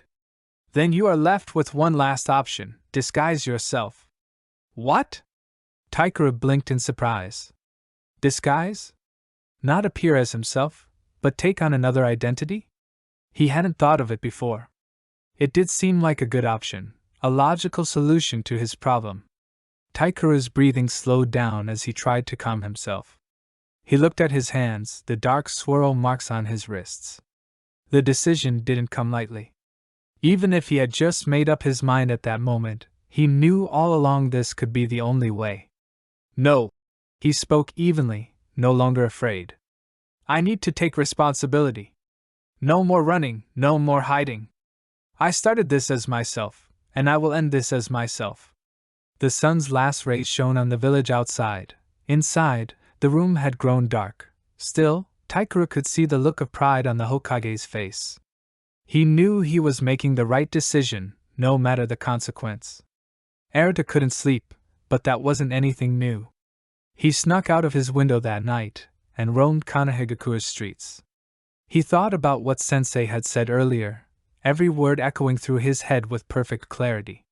If it really had been his clan's jutsu that had stopped Raidan Kushoto, and if he was as formidable as Sensei claimed, reverse possession could have easily occurred. Raidan Kushoto definitely had a strong enough will. And Arata thought, if Raidan had died while the Sutaki clan's jutsu was still being performed, Raidan Kushoto could have easily been sucked into his father's soul. Then, when he came back from the war, Arata gripped his chest, since he couldn't reach the seal on his back. The seal hadn't burned in months, but it did now. He knew whose soul had caused his father to go crazy. He knew who was responsible for ruining their lives. And most importantly, he knew whose soul it was that was sealed inside of him. It was Raidan Kushoto. He tried to steady his breathing, trying not to think too much about it. Just knowing who it was caused him panic, but he needed to calm down. He had to trust the seal that was placed on him. He looked around, searching for a distraction. It came in the form of a blue-haired girl roaming the streets, same as he. She wore an expression that Arata could not read, which caused him agitation. He could usually read people like books. She was taking in every single detail around her when she spotted Arata. Arata didn't bother giving her his usual blank look. He glared at her, to let her know he was not the type to fool around with. He had been trained to spot when others were scoping out their location, for whatever reason it may be, but he knew from the forehead protector that was tied around her waist that she wasn't up to anything good. She was from Kiri, a village known for their bloodthirsty shinobi. He instantly disliked her. She smiled at him. There was no warmth or friendliness in the gesture. It was a silent threat, daring him to call her out on her behavior. Arata couldn't refuse the invitation. He turned to her and started walking towards her. Her smile wavered for a second, but returned as he drew closer. Clearly, she hadn't expected him to confront her. This pleased Arata in a way. "Who are you?" he asked through his teeth, allowing a slight growl to penetrate his words. She titled her head slightly. "Isn't it a shinobi custom to introduce oneself before asking for another's name?" He waited. She sighed, knowing they would be standing there all night if she didn't respond, and he could tell from her facial expression that she knew he was the kind of guy who would follow her until he got an answer. And he knew that she did not want to be followed. "My name is Urza Hashasaki. Now are you going to tell me yours?" "Arata," was all he replied. Not being told his surname seemed to bother her, which again pleased Arata. "We're not supposed to fight, you know, before the exam starts. So if you've come to pick a fight, I hope you can deal with the consequences," she threatened. Arata didn't think she was the type to turn him in, but meant what she would do to him would be the consequence. The idea of this girl threatening him made him want to burst out laughing, but he kept his straight face. I didn't come for a fight, I was merely wondering why you were scoping out the area. Don't pretend you were sightseeing, I know the difference. Her eyes blazed with hatred. She stopped smiling and growled. Arata tensed, bracing himself for her to attack. She didn't, however, and instead composed herself, replacing her hateful look with a blank one. I don't need to tell you anything. Though perhaps you could help me. I'm looking for a shinobi. He may be going by a different name now, but he has these blue eyes with 2 glowing dots in the iris. Ever seen him? Arata's first thought was immediately of Taikeru. He was the only one he knew with eyes like that. He must not have been able to hide his surprise, or she was good at reading emotionless expressions, because her eyes glistened. So you have? Where is he? He could hear her desperation, but also something else. Her eyes shone with a glint of excitement mixed with hatred, like a man who stumbled upon a new helpless victim. Arata glared at her, unsure of what else to do. I don't know what you're talking about. But if this guy has your attention, I'll be sure to steer clear of him. Thanks for the heads up. Arata spun around on his heels, intending to leave when she said a name that made him stop dead in his tracks, 1 foot hovering over the ground. His name is Taikeru Sakurana. Chills went down his spine. How could she have known Taikeru? Was she from where he used to live? If so, then that meant Taikeru was from Kirigakure. Did the Hokage know about this? Or had Taikeru really been a spy all these years? Could he really trust Taikeru? Arata looked over his shoulder, using everything he had in him to give her the dirtiest, scariest, most threatening look he could muster. He was rewarded when she took a step back, gulping, appearing slightly frightened. In a low, menacing voice, he said, What could you possibly want with Taikeru? Even though she was visibly shaken, her voice remained smooth and calm. I plan on killing him. Slowly. Painfully. Using every bit of speed he had, Arata lurched towards Urza. Within the blink of an eye, he stood towering over her, and in that same instant, had seized her shoulders, pulling her close to him. He was so close, he could feel Urza's breath on his skin, and was able to hear the small gasp of surprise that escaped from her lips. He leaned down, and whispered into her ear very softly, almost inaudibly. If you do, I will come for you. I will follow you wherever you go, and nowhere in this world will be safe. And just when you think you've lost me, just when you think you're finally safe, I will do to you what you did to Taikeru. But I promise you, I'll make your suffering more painful. I'll make your suffering longer. You will be begging for a quicker death, and I will not give it to you. He straightened, and took a step back to look her in the face. She slowly stepped away from him, hands shaking. Arata let her go, taking pleasure in seeing her calm demeanor crumble. Trust me when I say, you do not wish to make me your enemy. Do not even think about touching Taikeru. She was gone then. Arata tilted his head upwards and saw her retreating, jumping from rooftop to rooftop. After she had disappeared from his line of sight, he started walking towards his home, going over her behavior again and again in his mind. He wouldn't soon forget Urza Hashisaki. But what he didn't know was that Taikeru was hidden in the shadows, and that he had overheard the entire conversation, fists clenched. He knew now that Urza was coming for him. Arata had made a terrible mistake threatening her. It had come, the morning of the exam. Shiroi waited for the boys to show up at their agreed-upon rendezvous. She hadn't gotten much sleep. She'd woken up only to throw up multiple times during the night due to nerves. She looked up when she heard approaching footsteps. Arata and Reita walked up. Reita's hands were stuffed deep in his pockets, in that easygoing usual way of his. The dark circles under Arata's eyes were darker than usual, and Reita had traces of dark circles himself. It seemed they didn't get much sleep either, though Arata rarely slept as it was. Shiroi smiled at them, detaching herself from the wall she had been leaning against. Reita returned her smile, and Arata gave a small nod in acknowledgement. Reita stopped in front of Shiroi, opened his mouth as if to say something, but Arata kept walking. Reita frowned, and motioned for Shiroi to follow their teammate. Shiroi turned immediately, falling into a brisk pace beside Reita. Reita and Shiroi slipped into their usual conversation. Arita, as usual, remained silent. Shiroi wasn't precisely sure of what she was saying. Autopilot had kicked in as she walked with Arita and Reita to the training ground they had been told go to. As they approached the grounds, they could make out the tall trees that made up the 44th training grounds. As they approached to the gate that encircled the forest of death, the large mass of people they had spotted from far off came into better focus. Shiroi could see all kinds of ninjas, most in foreign clothes. She could see the headbands of almost every village she knew. There had to be at least 100 or so people. Shiroi had known their odds weren't to their favor, but now it seemed impossible. "Hey guys!" called a very perky, happy voice behind them. Shiroi knew who it belonged to before turning around, but couldn't help but feel a twinge of annoyance.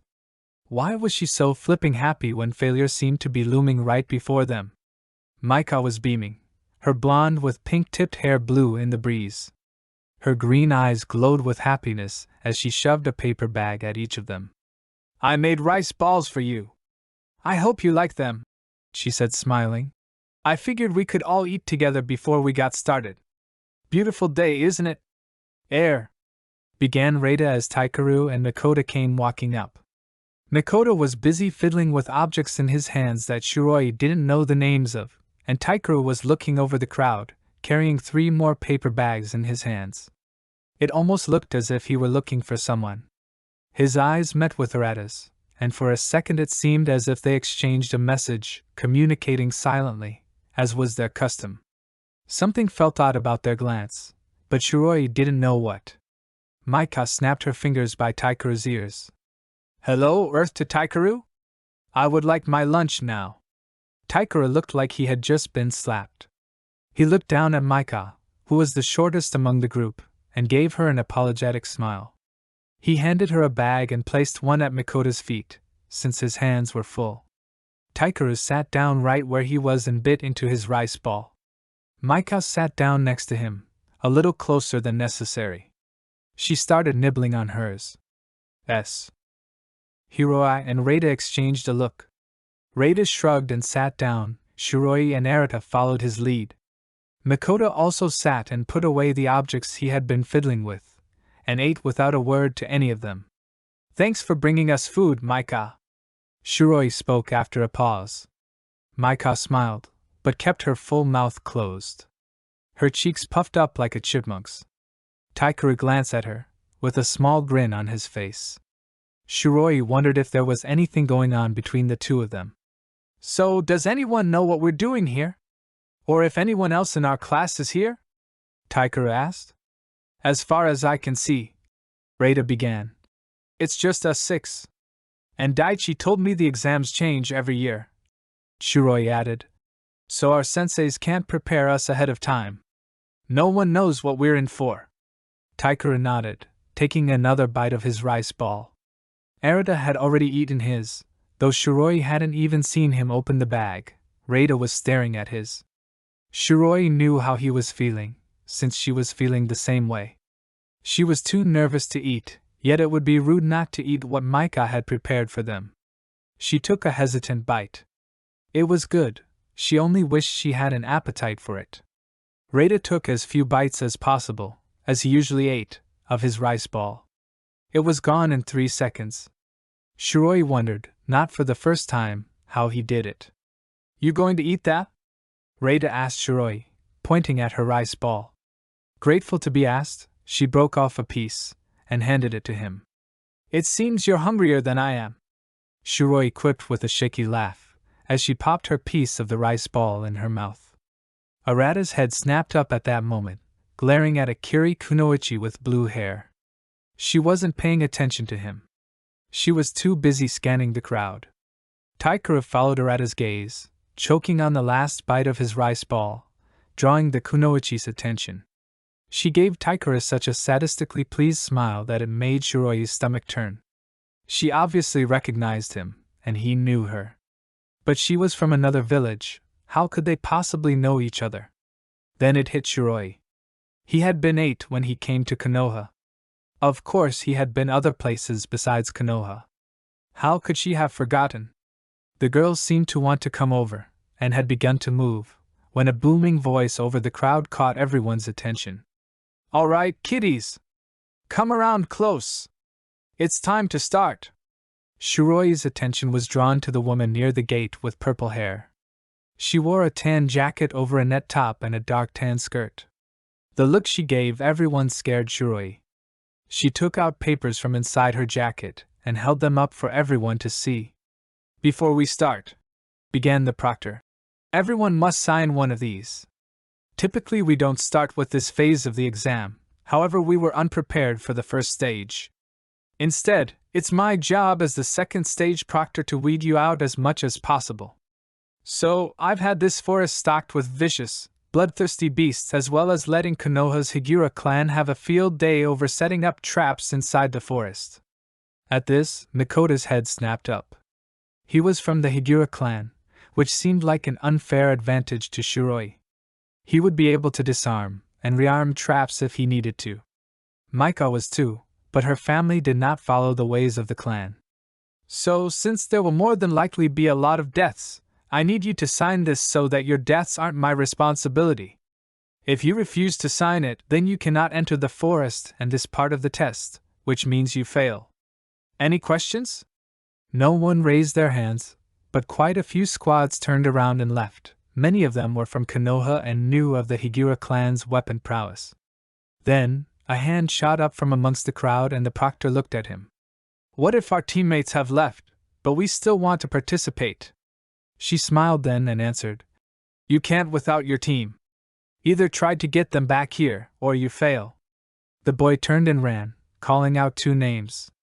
A number of other people also ran off to find their teams. In the mental count Shiroi had kept, a total of 18 people had left. She looked amongst the crowd, but it didn't seem anyone else was going to leave. "All right then," called out the proctor, handing out sheets. Naruto raised his hand towards Reita and Shiroi and went to the proctor. Shiroi assumed he was getting them sheets. "Well, this seems like it's going to be a blast. Skipping the first stage and going right to the second.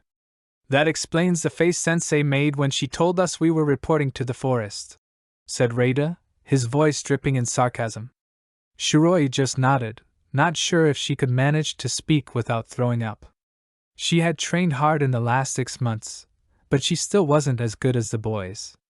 Sensei had trained Shiroi in private sessions in basic ninja techniques that the boys didn't know about. She could complete a few basic techniques now thanks to Sensei, but she still wasn't to the level she should have been at. Sensei was patient with her, always trying to come up with new ways of going about things to try and help Shiroi. She really appreciated Sensei's help. The worry must have shown obviously on her face. Reita bumped her shoulder playfully and said, "What are you worried for, Shiroi? We're going to ace this thing." He smiled at her, trying to make her feel better. Naruto came back with forms then, one for the 6 of them. He held out a handful of pens and they used each other's backs as a writing surface to sign. Only Taikura had stopped to read what it said on the paper. "Come on, man," said Reita. "You really want to know exactly what's in this forest and how you could kill you? I need to know if there's any danger of fire, Reita." Taikura responded, "You know why." Then he signed the paper and gave it to Maika, who was collecting the papers and went to turn them in to the proctor. She came back a moment later, still smiling like everyone was waiting to go to a party instead of imminent death. Shiroi was beginning to hate her for it. "Well, I suppose no one should be surprised that a Yankaru, not yet a year out of the academy, would be partaking in the exams, even if it is only you," called out a voice that to others might have sounded pleasant, but to Shiroi it was the worst voice to be heard in the world. She turned as a girl with light brown hair and silver eyes stepped up. She seemed to acknowledge the entire group, but focused her attention on Shiroi. "Are you sure you can handle the Chunin exams, Shiroi?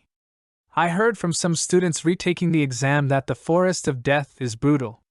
There's a reason this stage is usually conducted second. It's the hardest stage to survive intact. It's not for the faint of heart." And with the Hergura clan having free reign over what kind of traps we'll encounter, I'm sure this stage is going to be much harsher than those retaking the exam, remember? And it only gets harder from here on out. Shiroi clenched her fists in anger. Junko no Bikutori was the one person in the world Shiroi could use the word hate to describe. Junko had mercilessly picked on Shiroi during their days at the academy, instigating much of the abuse towards her. How dare Junko try to psych her out here? They were not children anymore, and Shiroi wasn't going to put up with her abuse any longer. She moved toward Junko, as if to charge, but was held back by Arata, arms tightening around her like a cage. He leaned in close to her ear, whispering, "Save it for the forest, Shiroi. We'll get her back then." Before Shiroi could reply, the proctor called for their attention again. "All right, since everyone's turned in their forms, we'll begin by placing you all along the perimeter of the fence. But first, I'll explain your objective. Hidden within the forest are the symbols of your respective villages. You must find one of these, undamaged, within 5 days and bring it to the central tower within the forest. Bringing a damaged symbol will result in failure. Not showing up, or not bringing a symbol with you will result in failure. If, at any point one of your teammates cannot continue due to injury or death, it will result in your failure. You have until noon on the 5th day to make it to the tower, and that is the only day you can turn in the symbol. Good luck, everyone. You'll need it." "Indeed you will, Shiroi," Junko sneered, before moving away to rejoin her team. Moments later, Shiroi found herself standing alongside Arata and Reita, before a gate. Shiroi was growing increasingly worried.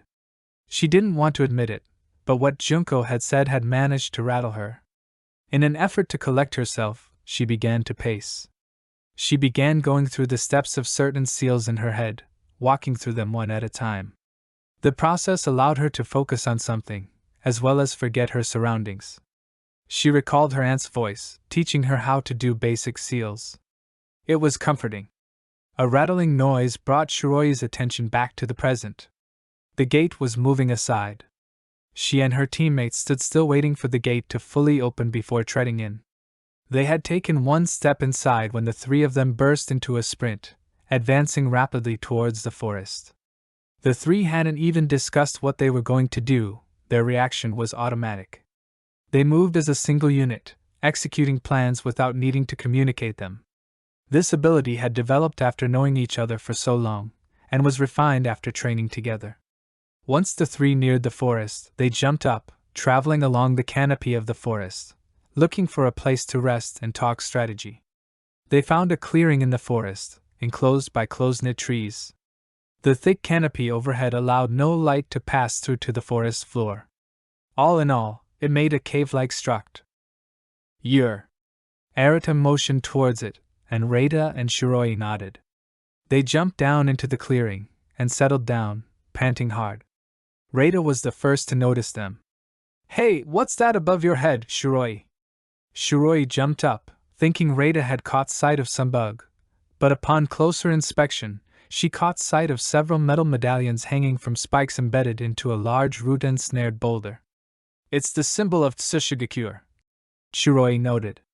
In a single, fluid movement, Arata drew his kunai and launched it toward the medallion. His kunai clashed against the very center of the medallion, which shattered on impact. Surprised, Shiroi jumped, backing up into Reita. He caught her in his arms, trying to catch his balance while steadying her. "What are you doing, Arata?" Shiroi hissed.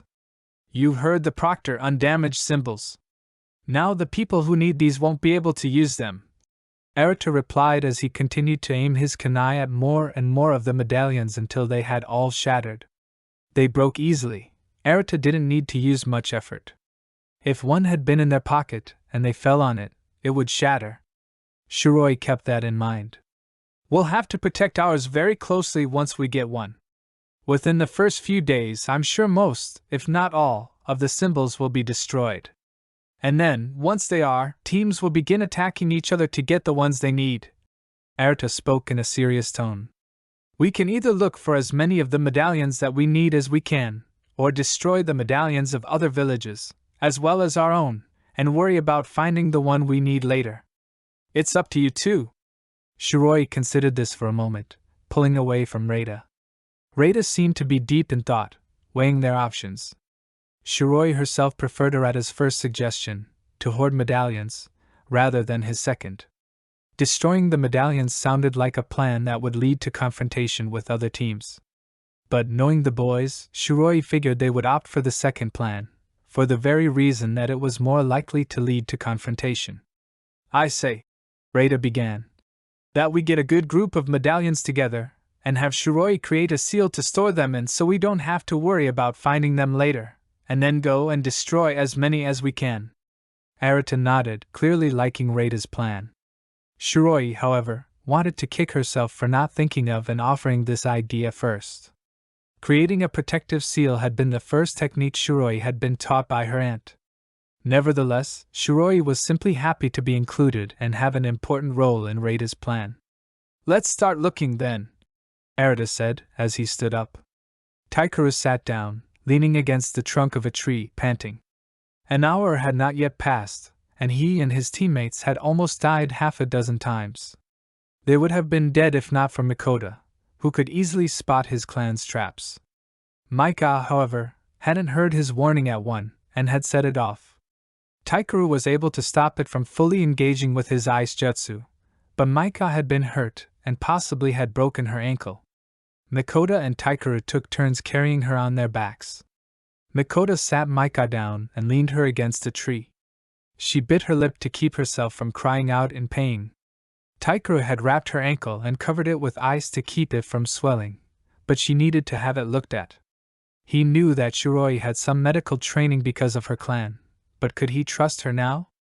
This was an exam, and Taikeru knew how competitive Arata and Reita were, especially Arata.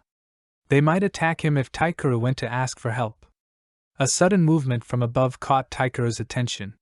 He looked up, standing up and creating an ice kunai, as if by second nature, but stayed hidden in the shadows. A squad from Kiri was passing overhead, but they didn't seem to notice the three of them down below. Taikeru wasn't in the mood for taking chances. He knew they couldn't stay there. He walked over to Maika and lifted her onto his back, and the three continued on their way. Urza had forgotten the exam the second she set foot into the forest. She didn't listen to her teammates' plan, and only paid attention long enough to know the three of them were going to split up. This worked perfectly for her. It allowed her time to search for Taikeru, not the stupid medallions. Killing Taikeru was all that mattered. She had to draw him out somehow. She wasn't sure whether or not he knew his precious Akari was taking the exams as of yet, but knew that if he did, he would drop everything to save her, if she were in danger. She at least was hoping he would, as her plan depended on it. Urza figured that capturing Akari was her best bet for drawing out Taikeru. Or perhaps, that pretty teammate of his that he couldn't keep his eyes off of. Whichever opportunity presented itself first. Urza smiled wickedly before jumping up, clear of the ground and amongst the treetops, continuing her search. Akari couldn't believe her eyes. She had seen him. He had been with a group of Konoha children, eating, talking and laughing as if everything was normal, as if he had been there all his life. As if he was not the lost heir to the Sakura clan, a boy that everyone who loved him thought dead. She couldn't bring herself to tell Yuji. If Yuji had seen his long-lost brother, it would have been awful. But now, Akari was desperate to find him, to talk to him. She had to know why. Why he hadn't come home, and how he had managed to arrive at Konoha of all places. While her teammates were searching for medallions, Akari was searching for Taikeru. Suzu had figured out the exam the second she'd seen the Kirigakure medallions hidden in the river that cut the forest into two. She'd taken the time to send an electric charge through the current, shattering the surrounding medallions. Very few of them must have survived, which was good. The less competition from Kiri had to offer, the better. She didn't want fish getting in her way. She had climbed to the very top of the next available tree and had found the Kumogakure medallions in the leaves. She pocketed a handful of them before destroying the rest with her lightning. The more competition eliminated, the better. She was intrigued by the boy with black hair and blue eyes, the one who had stood up for his weakling teammate. There was something about him that called out to Suzu, something strangely familiar about him. She had made herself comfortable settling down upon a tall branch. She kept watch over her newly formed team. As she belonged to the Kumo Archers, she didn't have a regular team. Unfortunately for her new teammates, their third official member had been unable to come with them. Fortunately, Suzu had been added as their third teammate. It was Eiichiro and Simi Akusoka's lucky day. Or unlucky. They were resting below as Suzu kept watch. She liked being up high, with her bow and arrows at the ready. She had to conserve her arrows as much as possible. She was not yet able to make arrows completely out of her own chakra, so she still used normal ones. Being trained as intensely as she had been, she quickly took note of the girl with blue hair watching her from under the cover of close-knit tree branches. Suzu looked over at the strange girl, her eyes narrowing as they made eye contact. The girl smiled with malice before resuming her search. Suzu caught the Kiri symbol on her headband that was tied around her waist. She could tell the girl was not in search of the medallions, but of something else. Suzu had the urge to follow the girl, but was honor-bound to protect her team. She mumbled her frustration. "Well, that's 10 of them," Reita said. "I don't think we'll need this many, but you never know." Shiroi pulled out a blank scroll, ink, and brush from her back ninja bag. She began to draw and write and made a few hand signs. She placed her hands over the seal, pouring her chakra into it. When the design glowed, she knew it was ready. "Hand me one of them, just to see if this will work," she spoke to Arita. Arita handed her one and Shiroi placed it on the paper. She made another hand sign and placed one of her hands over the medallion. It immersed itself into the seal, disappearing in ripples. Shiroi made another hand sign and stuck her hand into the seal up to her elbow, drawing a gasp from Reita. She pulled out the medallion, undamaged and intact. "Seems our plan will work," Shiroi said. Arita nodded and began handing her medallions. Shiroi had to put them in one by one. When she was finished, she rolled up the scroll. "I'll carry it," Arita said. Shiroi handed it to him, and he placed it in his bag. Now all they had to do was survive the rest of the 5 days. And Shiroi could tell it would be a miracle if they did. After a few more hours of smashing medallions, they made camp for the night. That was day 1 of the Chunin exams. The second and third days came and went. They had clashes with other teams, but between Arita and Reita, they didn't last very long. Shiroi was capable of holding her own, but one of the boys would finish off her opponent every single time. It was on the 4th day that things took a turn for the worse. The boys were in the forest looking for food and Shiroi had been left alone. Shiroi had made her way to the river's edge. She was filling up her canteen when she heard a scream. She didn't quite know why, but she dropped her canteen and ran towards the source of the scream. It was close by off to her left. And there she saw the girl with blue hair, standing over a blonde-haired girl trembling on the ground. She was covered in blood, her clothes half torn from her body. But that wasn't what made Shiroi stop dead in her tracks. It was her eyes. They were the same as Taikeru's. "Where is he? You must have seen him," the girl with blue hair screamed at the girl with blonde hair. Shiroi noticed then that the girl's hair wasn't completely blonde, but had brown strands off the side of her head. There was no denying it, she had to be related to Taikeru. As the girl with blue hair raised her sword to strike the girl again, Shiroi threw a kunai at the blade, knocking the sword from the girl's hand. It sailed through the air, hitting the opposite bank of the river. The girl spun around to face Shiroi, her teeth bared like an animal, eyes wild. "That was a big mistake, interfering like that, girl," she snarled. Shiroi braced herself for an attack. Her speed was blinding. The next thing Shiroi knew, the girl was behind her. Shiroi was kicked to the ground, rolling towards the other blonde-haired girl. Shiroi could see her wounds clearly now, and they were terrible. If she didn't get treatment right away, she could die. She heard a whoosh from up above her, and raised her arm just in time to block another blow from the girl. She pushed the girl's leg back, throwing her off balance as Sensei had taught her to do, and landed a kick of her own to the girl's lower back. Shiroi heard her scream in pain and watched the blue-haired girl crumble to the ground.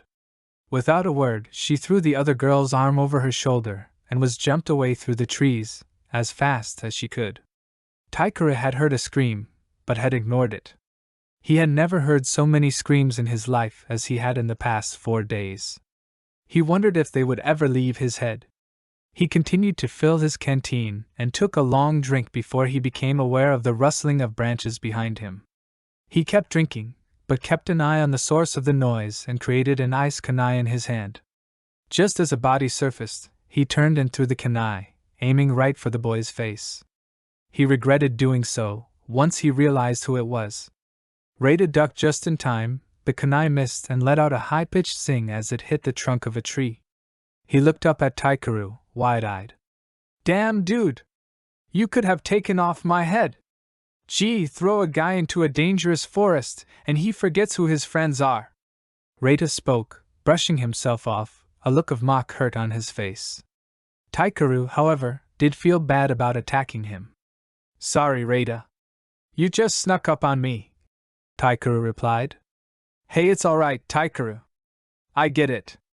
I nearly killed a squirrel this morning thinking it was an enemy." Reita trailed off as he took note of the object at Taikuru's feet. Taikuru picked up the object. It was a canteen, but that wasn't what had caught either boy's attention. Their eyes fixated upon the symbol sewed onto the surface of the container, one they both recognized as the Yankuru clan symbol. They whispered her name in unison. "Shiroi." When Arita found Taikuru and Reita staring at the object in Taikuru's hand, he knew something had happened. He dropped the berries he'd gathered and ran up, looking at the two of them. His eyes demanded an explanation. Neither boy gave him one. "What's going on?" Arita demanded. Mikoto walked into the clearing then, carrying Micah on his back. He looked everyone over, but didn't seem to find the situation too threatening, as he kept walking up. Micah beamed and called out, "Boy, it's great to see familiar faces. Quite an exam, huh? Where's Shiroi?" That's when it hit Arita. The canteen in Taikuru's hands belonged to Shiroi. "But that wasn't her screaming. That didn't sound like her at all," Reita cried. "No, but she would run to help someone who was screaming," Taikuru said, looking aside. All at once, they turned and ran. Shiroi stopped running once she reached a clearing in the forest under the cover of a thick canopy of leaves, and set the girl down. Carefully, she looked over the girl's wounds. Most of them were shallow, meant to cause pain, but not death. The blonde-haired girl had been beaten very badly, and when that hadn't been enough, the blue-haired girl had begun to hack at her skin. It made Shiroi sick.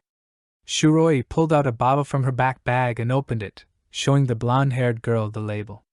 "This will sting, but I have to clean your wounds and stop the bleeding." The girl nodded and bit her lip, which was also bleeding. Shiroi ran the liquid over the girl's side. Tears formed in her eyes and she began to whimper, but she did not cry out. Shiroi felt bad for her, but knew she couldn't let up. Shiroi took out an ointment from her bag and a rag. She dried the girl's skin and applied the ointment. Blood dripped down the girl's chin as she bit her lip too hard. Shiroi knew from the wounds that the weapon use must have had a serrated edge since most of the wounds were jagged. When Shiroi was done, she offered the girl the cloth to wipe her lip. Shiroi took out body wrap and the girl sat forward. Shiroi wrapped the bandages all about the girl's stomach and back, from her waist up over her chest. Shiroi was disgusted by what the other girl had done to her. "My name is Shiroi Yankuru. What's yours?" Shiroi asked with a smile. The girl paused for a moment before answering.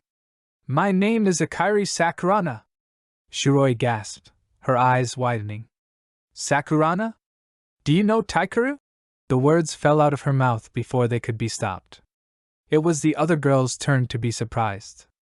"You know my cousin? Taikuru's your cousin?" "Yes, he ran away from home when he was 8. We all thought he was dead." The girl trailed off, her eyes fixed on nothing in particular, but not looking at Shiroi. Shiroi couldn't believe how far Taikeru had traveled and managed to live, especially at that age. She remembered the first day she had seen him. He seemed so frightened yet determined. Now, for the first time, Shiroi wondered what his life had been like before he'd arrived at Konoha. Why did he run away? Shiroi asked. Akari opened her mouth to answer, but saw something over Shiroi's shoulder and screamed. Shiroi turned just in time to see the blue-haired girl slam the hilt of her sword against the side of her head, and then everything went black. Akari stared as the girl fell to the ground, motionless. She had risked her life to save her from Urza, had treated her wounds, and now she could be dead. Urza had hit her so hard. Get up! Urza screamed. She had her sword raised, ready to cut Akari if she didn't obey. Akari hurried to her feet, leaning against a tree for support. She wanted to run to the girl, to see if she was okay, but Urza pressed the point of her sword against her throat. Now are you ready to tell me where you last saw Taikeru? Akari shook her head. She hadn't seen Taikeru at all, but telling Urza that was meaningless. She would never believe her. Besides, if she did believe her, she might kill her. It was better to play dumb, if only to live longer. I see. You, unlike most of your clan, care more about the lives of others rather than your own. Maybe if I start torturing your savior, I'll get more of a reaction out of you. Urza spun around and slashed at the girl's back. Her blade pierced the girl's shirt right to the skin from her right shoulder across her back and to her lower rib cage on the opposite side of her body. Blood splattered against Akari's legs as she watched the girl's shirt become scarlet with blood. Akari saw the wound. It made her want to scream, but she didn't, knowing it would give Urza too much satisfaction. The girl's sash had been torn off and the gash in her shirt was huge. The wound bled like nothing Akari had ever seen. Urza raised her sword to deliver another blow. Akari opened her mouth to scream, but then Urza's sword clattered against ice. Akari stared at it in surprise. Urza turned to look at Akari, but not finding what she was looking for, looked up, her eyes frantically searching the trees overhead. Taikeru stood there, arm raised in front of him, a look of pure fury on his face. A boy stood next to him. He had black hair and startling bright blue eyes, the same look of fury on his face as his eyes shifted from Shiroi to Urza. Big mistake, he growled through his teeth. In the next moment, he was no longer standing beside Taikeru. Urza was sent flying into a far-off tree. She heard the tree crack and saw Urza's eyes roll into the back of her head. An instant later, the boy with black hair appeared in front of her. He drove his fist hard in her stomach, causing Urza to double over. She coughed up blood as she fell to the ground. Menacingly, the boy stared down at Urza, drawing out a kunai. Akari stared horrified, thinking he would kill her. Arita! Don't! Another boy screamed. Akari looked toward the source of the voice, and was confused. This boy looked like an exact copy of the other one. Except, this one had a scar under his left eye.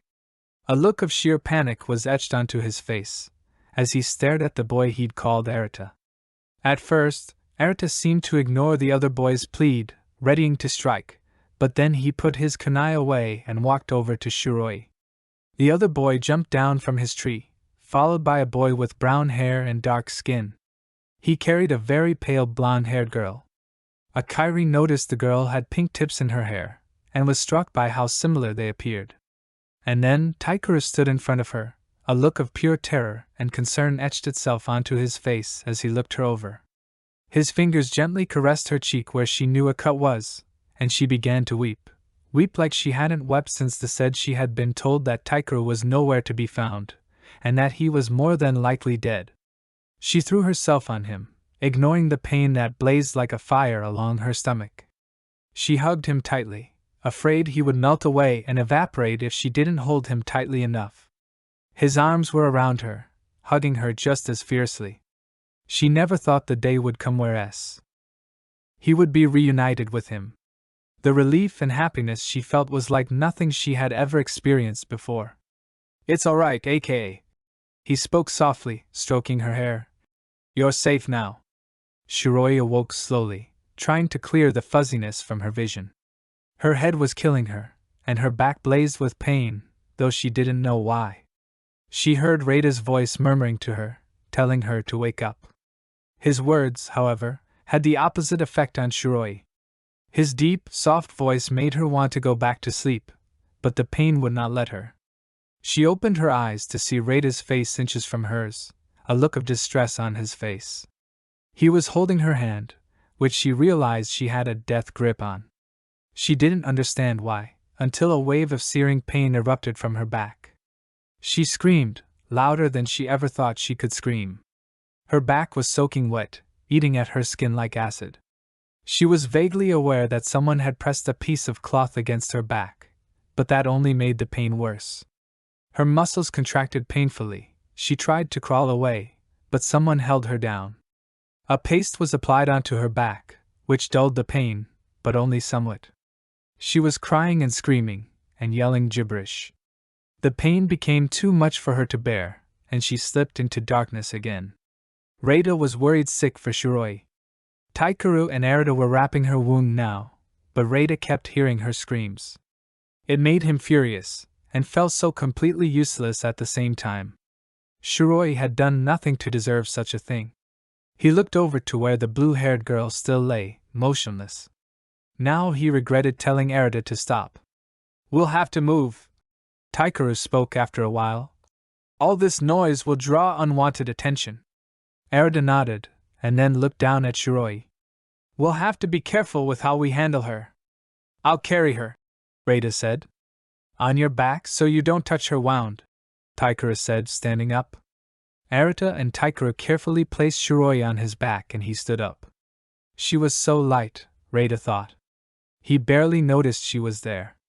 "I have to go," the Kiri girl, who Taikeru had introduced as a Kairi, spoke. "Yuji will start to worry." Taikeru winced when she spoke the name. It must have been someone else he knew. "We'll follow you to wherever you need to go," Taikeru replied.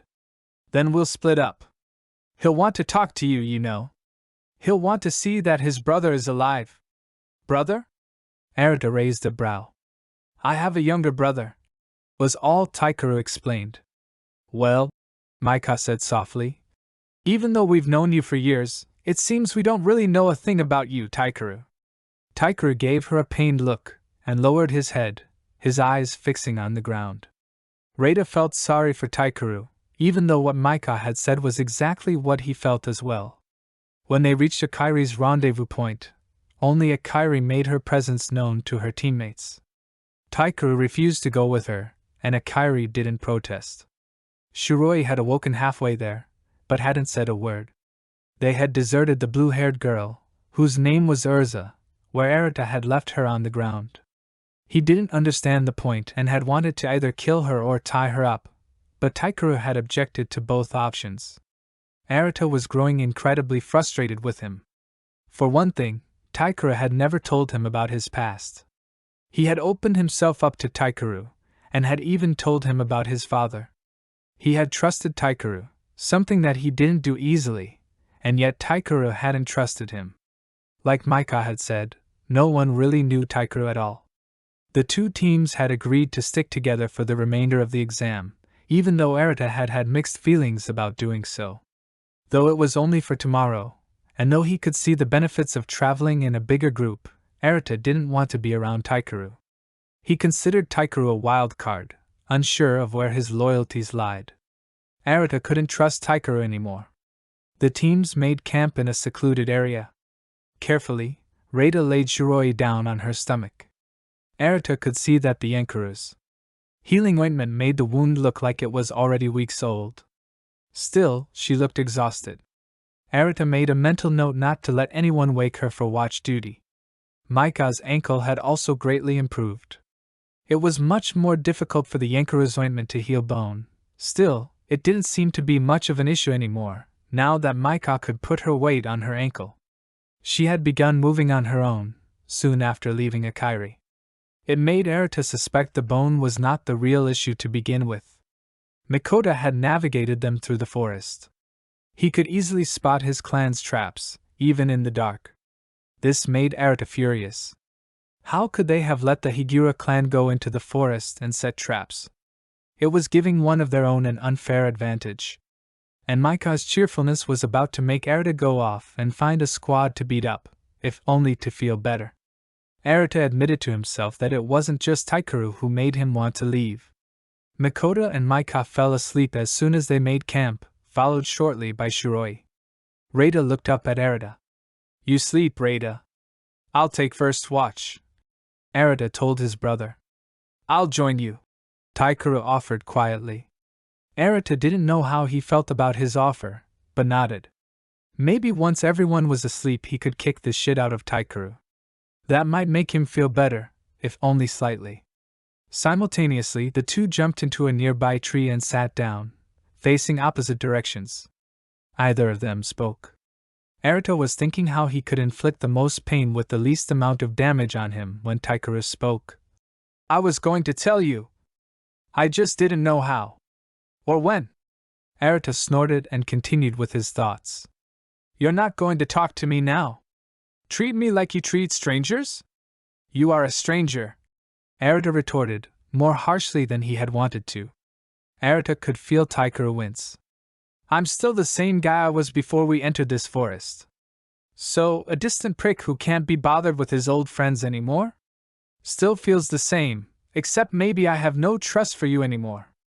Taikeru winced so hard that Arata thought he might fall off of the tree. He might have even laughed if that happened. "Look, Arata, it's not easy for me to talk about this stuff, Dash." "Really? And you thought that talking about my father was a walk in the park, that I would say that to just anyone?" Taikeru paused for a moment. "No, I guess you're right. I guess I really wanted to act like my past never happened, and that I really had been an orphan growing up in Konoha all of my life." Arata looked over his shoulder at him. He was looking down at the ground. "So tell me now," Arata replied after a long silence. And Taikeru told him everything, what his home was like, what his parents were like, his intense training from the moment he could walk, and the relationship between the Hashirasaki clan and the SAKURA clan. "No one really knows what started the blood feud anymore," Taikeru explained. "Just that whatever it was terrible, and we have always hated each other." He talked about the arrangement of good faith the two clans had agreed upon. "He was going to make you marry that witch?" Arata uttered in surprise. Taikeru frowned. "She wasn't like that when we were little. I actually liked Urza. I just didn't like being told what to do with my life." He talked about leaving and about what he had done to Akiri. He talked about his journey to Konoha, his first meeting with the Hokage, and how it was the Hokage who brought him to the academy. "So the Hokage has always known about you, and he let you stay?" Taikeru nodded. "And you know the rest from there." Arata took a moment to process what he had just learned. Taikeru wasn't in the most patient of moods that night. "So? Are we cool?" Taikeru asked, a nervous tone to his voice. "We will never be cool. Because coming from you it's a stupid pun." Arata paused, and then continued. "But I guess if the Hokage trusts you, it's something to be said. I guess I can trust you too." Taikeru kept his head down, but Arata could see his smile. He turned around and looked at the sky, allowing himself to smile, knowing no one else could see him. A few hours later, Makoto and Reita took the next watch. Arata jumped down. Laying down, he fell asleep as soon as his head touched the ground. It was the first time he'd gotten sleep in weeks. Something within Shiroi caused her to wake up every day at 4 in the morning, and today was no exception. She sat up slowly, pulling her shirt tightly around herself to cover up. It blew around freely without the sash that held it together. She didn't feel much pain from the wound on her back today, which made her happy. But she knew any blow to her back would cause her extreme pain, or cause the wound to reopen. She saw that Taikeru was the only one keeping watch. He jumped down from his post when he saw her wake up, and walked over to her. "Arata said to wake everyone when you got up. He said you'd be our alarm clock." Taikeru smiled at Shiroi and then turned to wake up Makoto and Maika. Shiroi poked her at his arm. He instantly woke up, standing up and brushing himself off without a word. Shiroi threw a rock at Reita's back. Ow! Reita exclaimed as he jumped into a sitting position, rubbing his back. Why do you always wake me up like that, Arita? Shiroi giggled and Arita glared at his brother. For your information, lazy ass, Arita articulated menacingly. It was Shiroi who woke you. Reita clearly didn't believe him. Arita simply rolled his eyes. So, what are we doing up? It's not even light out, Micah cried out, before yawning. Because it's the 5th day, and I want to get to the tower before everyone else is awakened by the sun, Arita said. He helped Hiroi up, and then grabbed Reita by the collar of his shirt. Shiroi thought Arita was pulling his brother up, but instead he stripped Reita of one of his layered shirts. Reita cried out in protest. What are you doing? Arita threw the piece of cloth at Shiroi without a word and walked off. Shiroi was so touched by the gesture it brought tears to her eyes, even if he hadn't offered his own clothes. Shiroi ducked behind a tree and ripped off her ruined clothes. She pulled on Reita's shirt, which was too big on her, but was much better than what she'd been wearing. She returned to the clearing as Arita and Taikeru were explaining the plan. We won't be in our normal teams, Arita began. A lot of teams saw us while we were breaking medallions. I think if any of them are left, they'll be confused as to what we're up to. Hopefully they will think we're in the middle of fighting each other and not want to bother. At that point, he pulled out the scroll and handed it to Shiroi. Don't unseal them just yet. We don't want to risk damaging them. Shiroi nodded. She pulled out a ribbon from her bag at random and tied the scroll around her leg. That way she would know immediately if it fell out of her possession. Taikeru slapped his forehead then, clearly frustrated with himself. How likely do you think it will be to find a medallion now? Arita gave him his trademark. You're either an idiot or joking. Look. Taikeru gave him a tentative smile. Ours broke yesterday, before we met up with you guys. Micah and Makoto both looked at the ground. You're in luck, Reita said. We've got plenty stored in that thing. He pointed to the scroll tied around Shiroi's leg. Micah smiled and Makoto was clearly relieved. Taikeru mumbled things about paying them back, but Shiroi didn't pay much attention. It was just how things used to be, back in the academy. Shiroi was happy she had her friend back. Let's get going, Arita said at last, cutting off Taikeru. They exchanged one of their looks before taking off. Shiroi was with Arita and Taikeru. It had been agreed to have the strongest two fighters guard Shiroi and the scroll, while the others provided a distraction. Makoto set off every trap he saw. Some traps even set off others, like a domino effect. Shiroi wondered if every trap in the forest was going off now. She hoped so. They could see the tower now. The door was right ahead of them. Shiroi kept looking around, expecting opposition, but none came. Could Arita have been right and everyone was still asleep, waiting to be awakened by the sun? Soon enough the three of them were standing at the front door. Taikeru pushed it open. Makoto, Reita, and Micah came up behind them. They were covered in dirt, and the ends of their hair were charred. Arita made a face at Reita. What the hell happened to you? We were attacked, and I had to improvise, he said with a devilish smile that was almost adorable on him. It was a pretty creative job, if I do say so myself. Now let's get inside before they wake up and come back for us. Once they were inside, Shiroi unrolled the scroll. It was dark where they were, the only light came from the end of the hallway. Thankfully, Shiroi didn't need to see to undo the seal. She knew by heart what to do. She reached in and took out two undamaged medallions, handing one to Arita and one to Micah, since she was closest. As a group, they walked down the length of the hall. They were greeted by a familiar face. Makoto Motori, one Shiroi's closest friends outside of their group and was a year older than them, stood smiling at them as Shiroi gasped in surprise. Well, look what the cat dragged in. He spoke as they got close. What the hell are you doing here? Arita snapped. Arita didn't particularly like Makoto. It's customary for chunins to welcome the people who passed the second stage. He focused his gaze on Shiroi. It's really good to see you, Shiroi. Shiroi looked away blushing as Reita cleared his throat.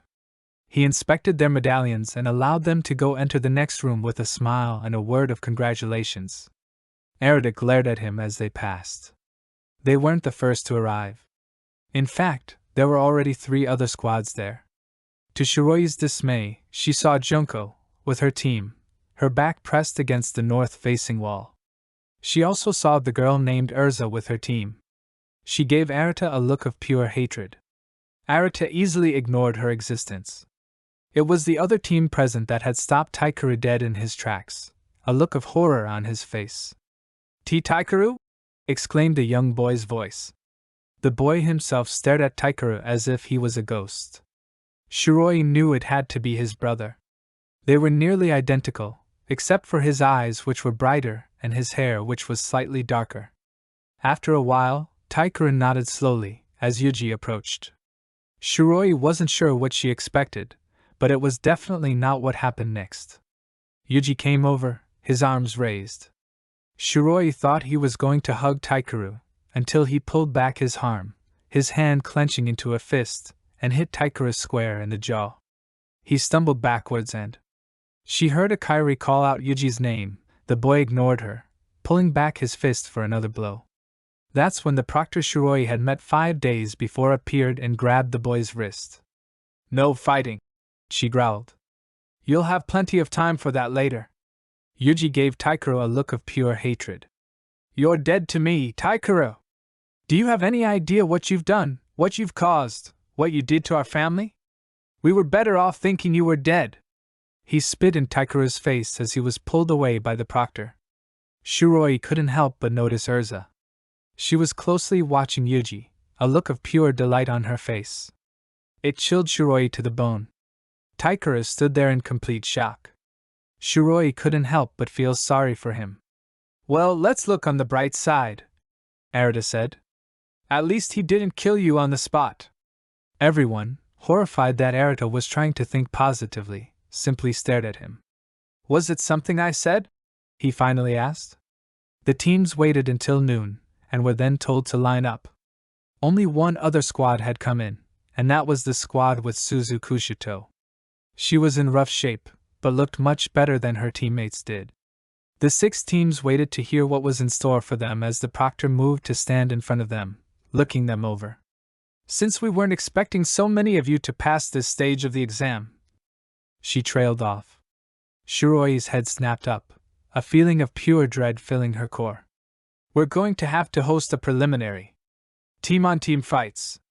There was a moment of silence before the room exploded into protests.